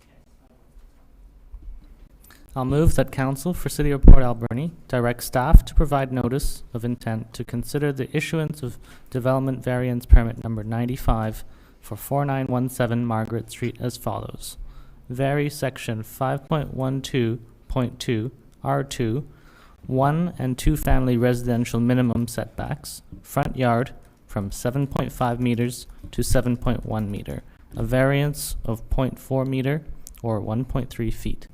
Second. Thank you. And any further comments or questions? All in favor? Carried. Thank you very much. Item 9 from the Director of Finance, we have information on requests for proposals. Director of Finance, do you want to come forward and just give an outline of these?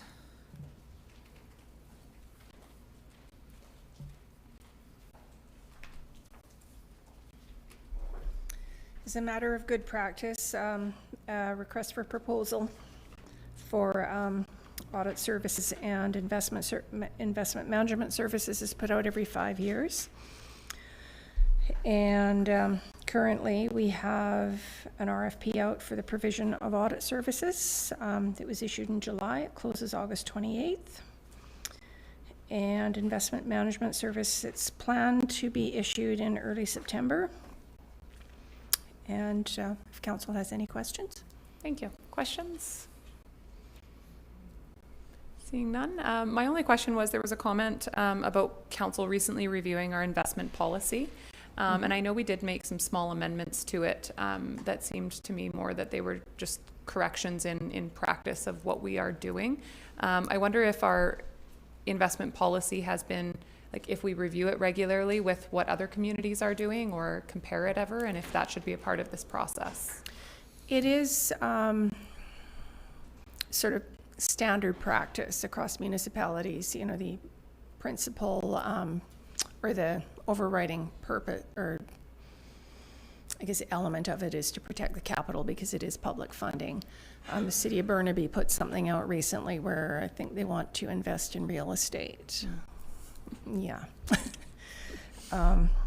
Anyway, the city, we do look at it periodically, and the change that we just did was to allow credit unions in Alberta and Saskatchewan to be part of the portfolio because their rate of returns were quite good, and they were outside of our investment policy to begin with.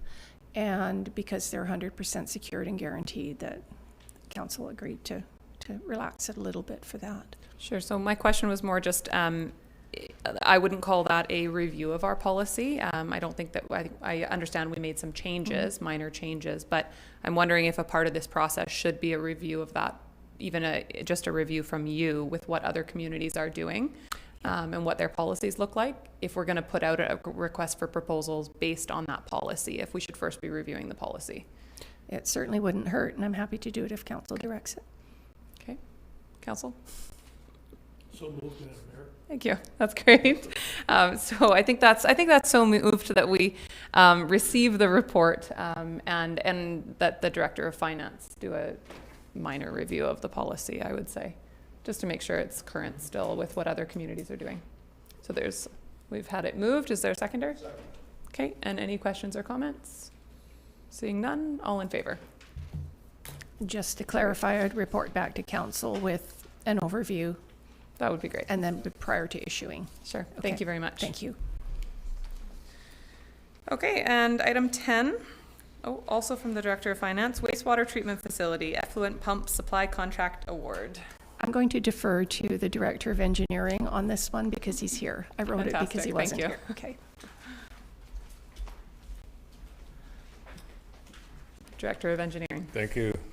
So this, as you remember from a couple of weeks ago, these pumps will be stationed on the platforms that pump effluent from the lagoons into the UV building.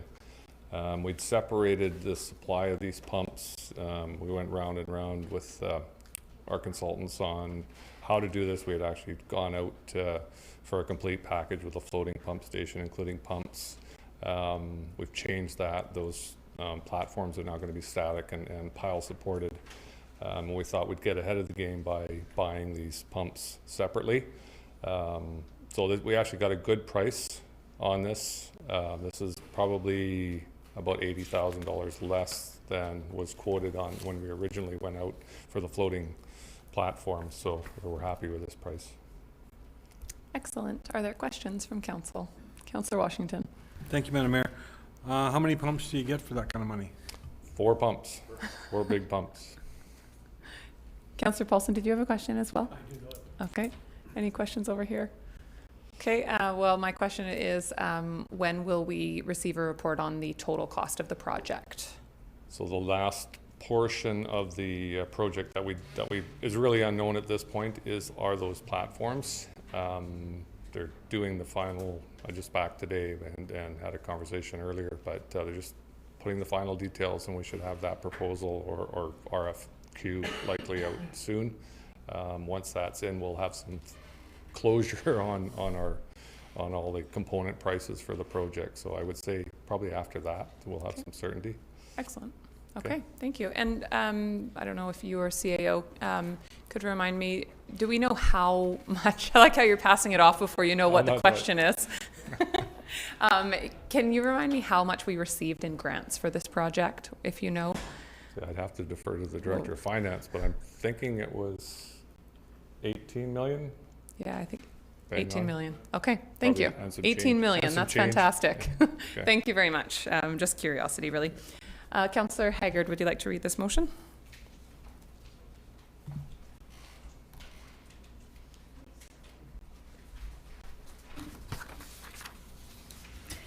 I move that the report dated August 7th, 2019 from the Director of Finance be received and the Council for the City of Port Alberni award the Fluent Pump Supply Contract RFP 026-18 wastewater treatment facility to Precision Services and Pumps, Inc.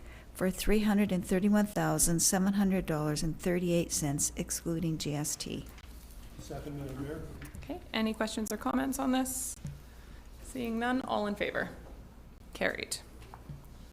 On to item G, which is bylaws. The first item we have from the city clerk is a report from the public hearing.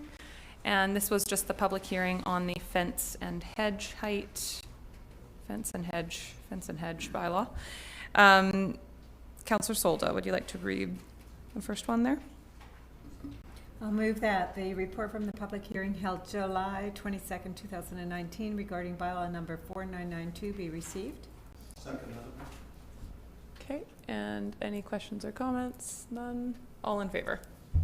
Carried. And before we read the next one, I have some concerns about moving forward on implementing the fence and hedge height bylaw or change when we haven't had an opportunity to talk to our manager. Well, we don't have a manager of bylaw at this point. We're in the process of looking for a manager of bylaw. Just since we've had, between the public hearing and since then, the conversation that I've seen about how many people are ready to complain about fence and hedge heights is quite concerning to me. So I'm not sure what our capacity is to enforce, and I question if it makes sense to change a bylaw if we're not planning to enforce it. So my suggestion is going to be that we wait on doing the final readings of this, or we may need to do another public hearing if we proceed, until we have a manager of bylaw and we can get some clarification on whether or not we have the ability to enforce this, and if not, what that would look like when we start getting calls and complaints. Councillor Solda? So, Madam Mayor, I would agree with you, so I'll make a motion to defer this until we hire a manager of bylaw. Okay, is there a seconder? I'll second. So we have it moved and seconded. Comments? Councillor Corbeil?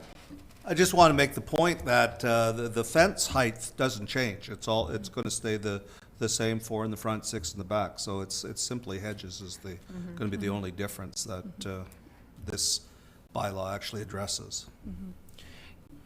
Other comments?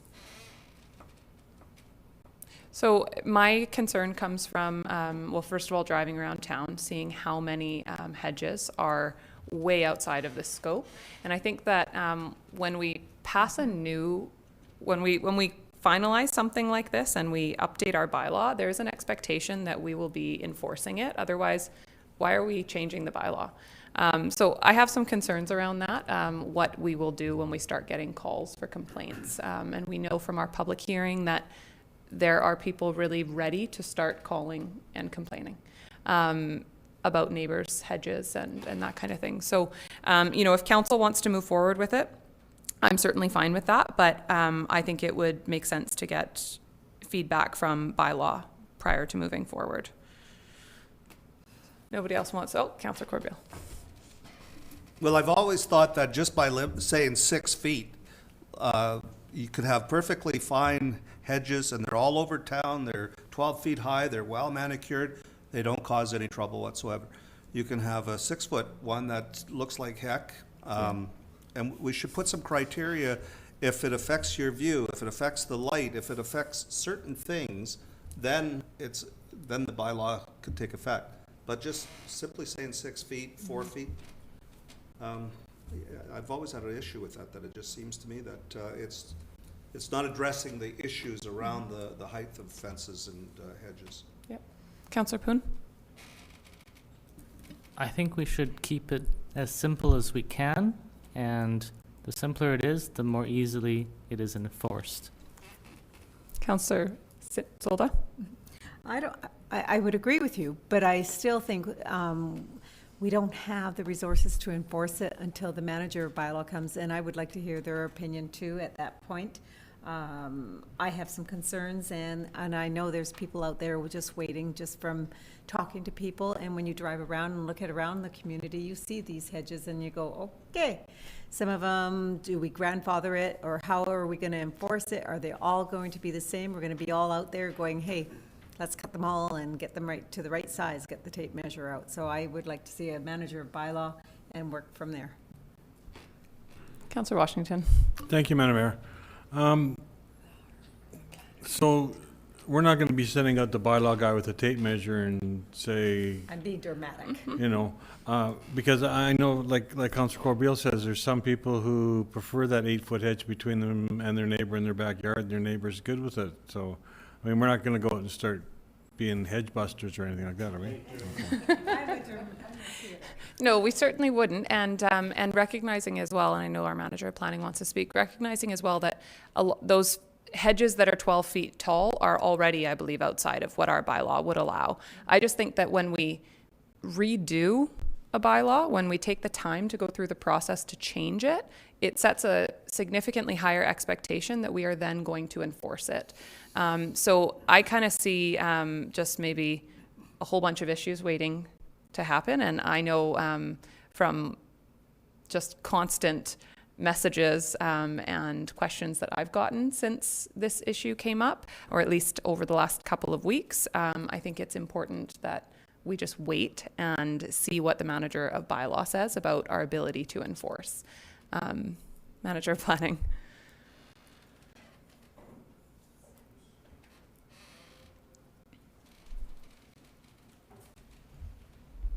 Hi, thank you. Sorry, I just want to provide a little bit of extra clarification, if that's okay. These recommendations that were brought forward were developed in consultation with the then manager of bylaw, and were kind of proposed to address and empower them to deal with some of those issues. But I think, you know, the questions about resourcing and whether this is right for the community are completely appropriate. And so I just really want to clarify that they were developed in consultation with the former manager of bylaw, but I think if council believes that these changes don't reflect the needs of our community, I think it's fair to just outright even deny them. They're really based on a review of other communities, and so if you don't feel that they work for our community, I think that's totally valid based on what the community's input has been. Okay. So that's just my 2 cents. Thank you. So we have a motion on the floor right now to postpone until we have a new manager of bylaw. I think that's valid information that, of course, they would have been in cooperation with our past bylaw manager. I still have similar concerns about the precedent that we're going to send if we enforce or if we adopt a new bylaw. I will call the question since I'm seeing no more hands. So on the motion is to postpone until our new manager of bylaw is hired. Okay, on the question, all in favor? Opposed? Carried. Thank you for our one opposed. Yeah. It's already referred to as bylaw. Thank you. So we will await the hiring of our new manager for that. And moving on to correspondence for action, number 1 from Roland Smith, McLean Mill, or regarding McLean Mill National Historic Site compliance with the Agricultural Land Commission. CAO, do you want to just briefly speak to this?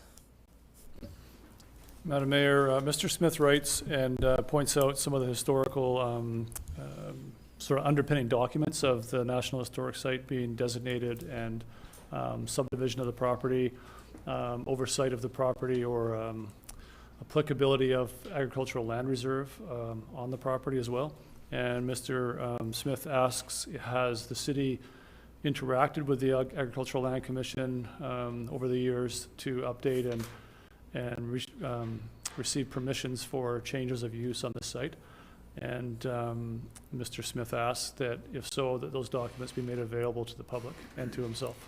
Okay, thank you very much. So from my perspective on this one, I think it's important to note that the city has worked with several different agencies and levels of government on McLean Mill, and that anytime there has been a health or safety concern, we have put that to the top of our priority list to ensure that there is no risk to public safety.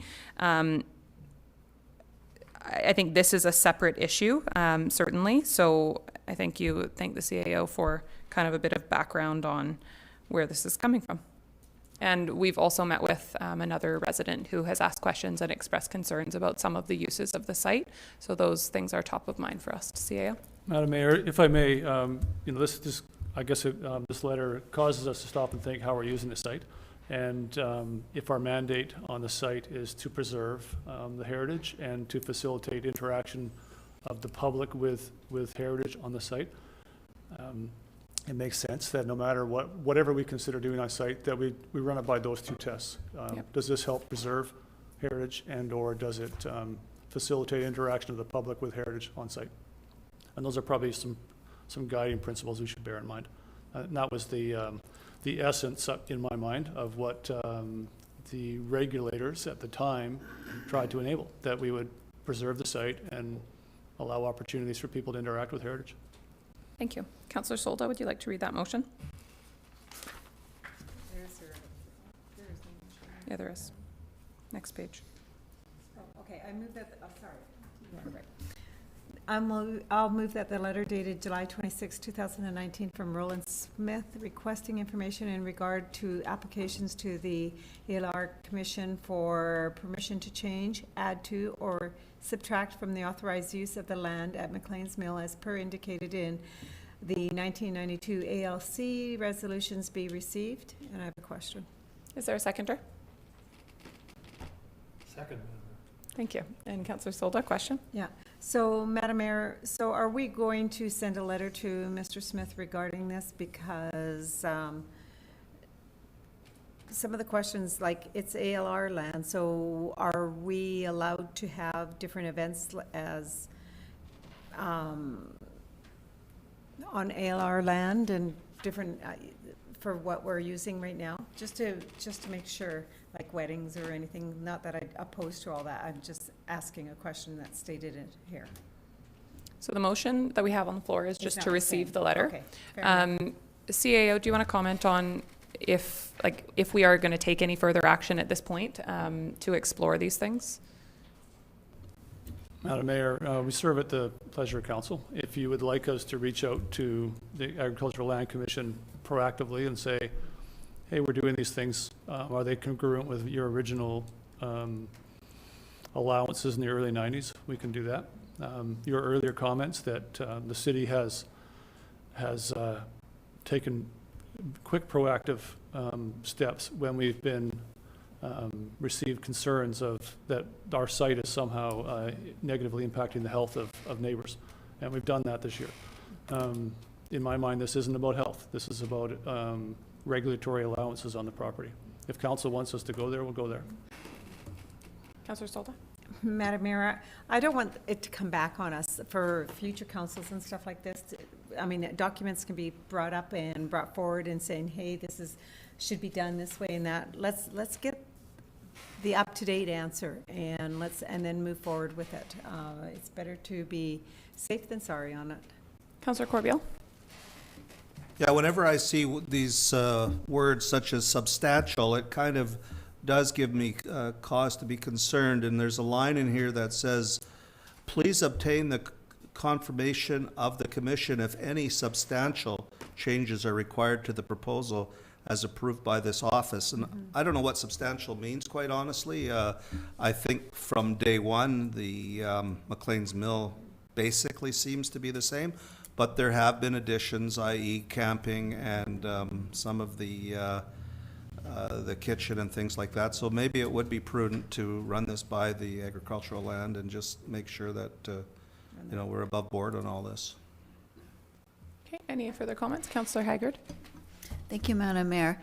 These things were added to McLean Mill as per council for them to be financially viable and to reach financial viability in order to stop receiving tax money from our citizens from the community. So they're going by what they were instructed to do by council. So to me, this seems like a waste of time if we pursue it. Councillor Solda?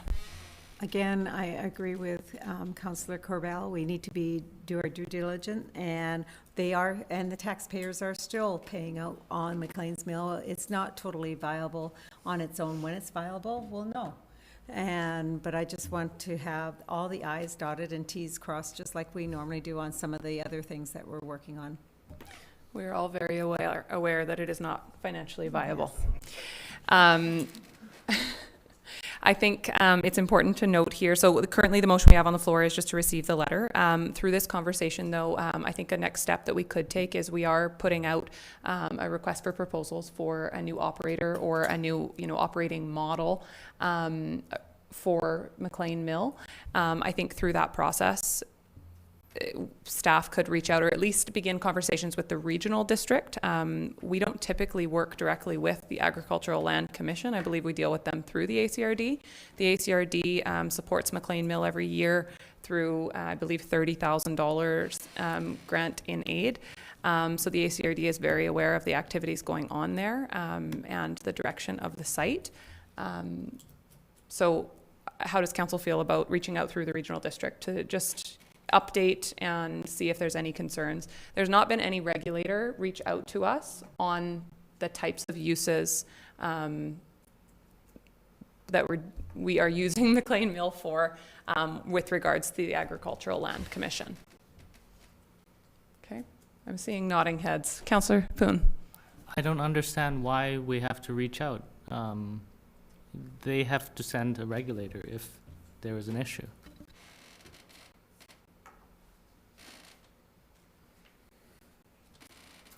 Okay, we have a motion to receive a letter. Let's start with that. On the motion to receive the letter, all in favor? Carried. Would anybody like to make a subsequent motion? I will, Madam Mayor. Okay.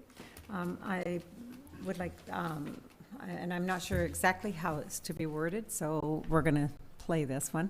I would like staff to contact the ALR and make sure we are on the same page.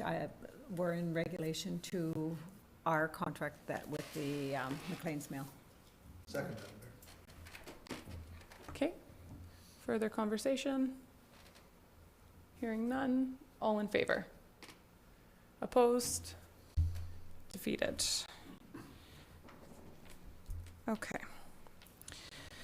Moving on to the Alberni Valley Lions Club, we have a letter dated August 1st inviting mayor and council members to assist with the Children's Bullhead Derby on Saturday, August 24th, 2019 at the Maritime Heritage Center from 10 to 2. And we have a motion to receive that request and for all available councillors to participate. I'm unfortunately not available.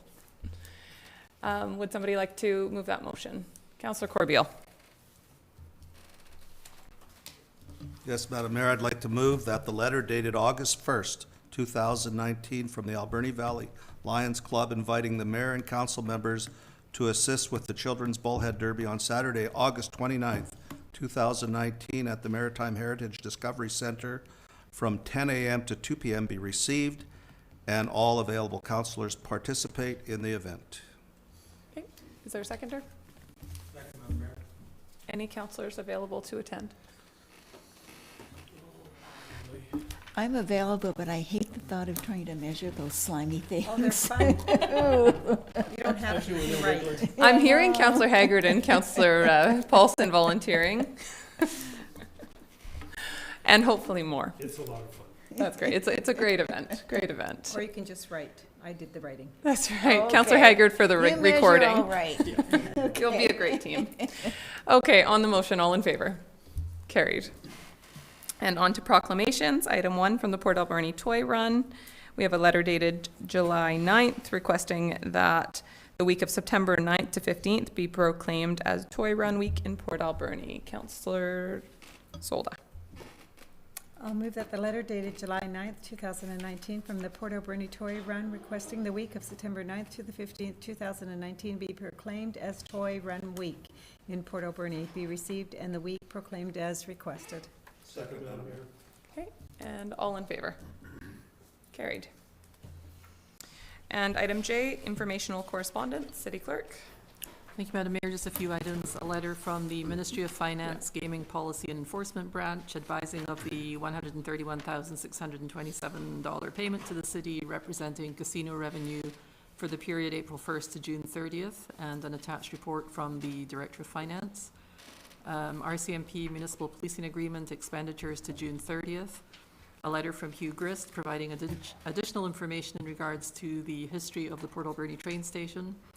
A letter from Dr. Paul Hasselbeck, Medical Health Officer, providing information in regards to Island Health promotion of heat advisories to the public and information on how to respond.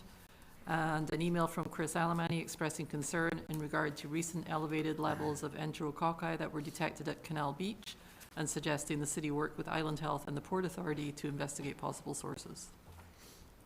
Thank you. Councillors, are there any items you would like to discuss? Councillor Washington. Thank you, Madam Mayor. I'd just like to thank Hugh Grist for his letter. It's quite informing on a bit of the history of the train station, and I was quite intrigued that he actually liked he was quite excited by Aaron Goline's tentative proposal, as he indicated his sense of history. So I mean, to me, that's exciting for Mr. Grist to find that exciting, and just to thank him for bringing us up to speed on the history of the station. Yeah, very exciting. Any other items? Okay, seeing none. Councillor Washington, would you like to move receipt? Thank you, Madam Mayor. I move that the informational correspondence items numbered 1 through 5 be received and filed. Second, Madam Mayor. Okay, all in favor? Carried. No report from in camera. On to item L, Council and Regional District reports. Councillors, are there any items you'd like to highlight in your reports or ask questions about? Councillor Paulson.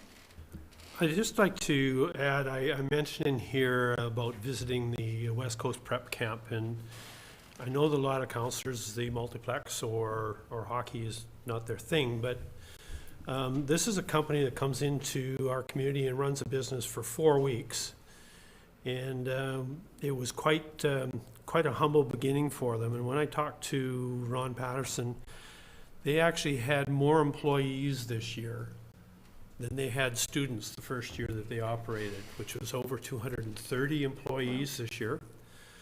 There were students from all over the world, from Japan to Hungary to France to the US, many from the US, and of course across Canada. They had over 1,100 applications this year for students, and they always have about a 10% cancellation. So they had 983 students this year, which is unbelievable. People came into the community and they stayed in hotel rooms, they stayed in B&Bs. I was aware of the Maples Resort, where most of the, or no, I shouldn't say most of, but quite a number of the places at Maples Resort were booked. Families are coming in and staying here, and I think it's really a neat success story, and it's a great business to have in our community. So I just wanted to highlight, this thing is huge. Like there's going on 1,000 students coming into our community from all over the world, and there's a chance for us to highlight our community as well. Yeah. So thank you. That's great. Any other items? Councillor Corbeil. I have a question of you, Madam Mayor. In your report, you talked about meeting with IHS representatives, and I'm just curious on how that went. And I just can't help but think that time is marching on, and we really have to start coming up with some creative solutions if we want to see the train back on the tracks. Yeah, thank you. So myself and the CAO met with representatives from IHS specifically to talk about the train and essentially how, what we as a city need to see.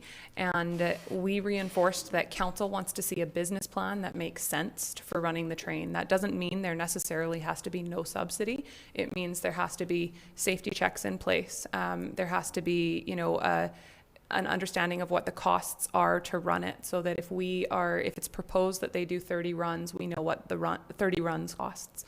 It means they have to have an idea of how many people they can sell it to, and what the ticket costs are going to be, and what train will run, and how to get that train running, because we all know the steam train is not currently running. We gave them some ideas because I think we know that IHS cares a great deal about the steam train and trains in general. But we also know that they don't have expertise on the business side of it. So we gave them some ideas of people that they could work with to help write that business plan. And then they asked as well, I think we offered that, because there's concern from their members that the city doesn't really care if the train runs again. So we offered to write a letter to clarify that, the city's position is that we want to see the train run again. And essentially, our support for that in theory and expectation of what needs to happen so that we can get back to that point. So I would say overall it was a positive meeting. And important to be having those, because like you said, we need to get it moving sooner rather than later. Yeah, I was very glad to see that, so that's great. Yeah, thank you. Did they indicate how they're coming along with the repair? Well, they had $60,000 to work with for repairing the steam train. 20,000 of that came from the city, 20 came from a private donor, and 20 Industrial Heritage Society contributed themselves. They did not indicate where they're at with that budget, but the steam train it's not running still. So they're working hard on it and trying to coordinate their volunteers, getting it running again. And moving forward. Moving forward, yes. Okay. If nobody else wants to highlight anything, I will just mention myself, Councillor Corbeil and Councillor Haggard, of course, visited the Campbell River Downtown Safety Office. I want to thank Councillor Corbeil for coordinating that and apologize to the rest of you councillors we didn't invite. We had to make sure we didn't have a quorum of council there, so we could only take 3 people just to keep Davina happy. It was a fantastic trip, and I'm really thrilled that we went. I would encourage anyone to, if you're in Campbell River, stop into their downtown safety office. You can read about it online as well. There's an article about it in the Campbell River Mirror, I think it's called, is their newspaper. It's a very interesting model that I think could be very easily implemented here. Of course, we just released our strategic plan, so that is specifically one of the items that we want to implement here. So I was very happy to have the opportunity to go and visit, and my report talks a little bit more about details there. Okay. Would somebody like to move receipt of our reports? So moved, Madam Mayor. Okay. All in favor? Carried. And moving on, any new business? Seeing none? Question period. Would any members of the public like to ask questions? I had a feeling you came to ask a question. Okay. Mr. Ambrose, come on up.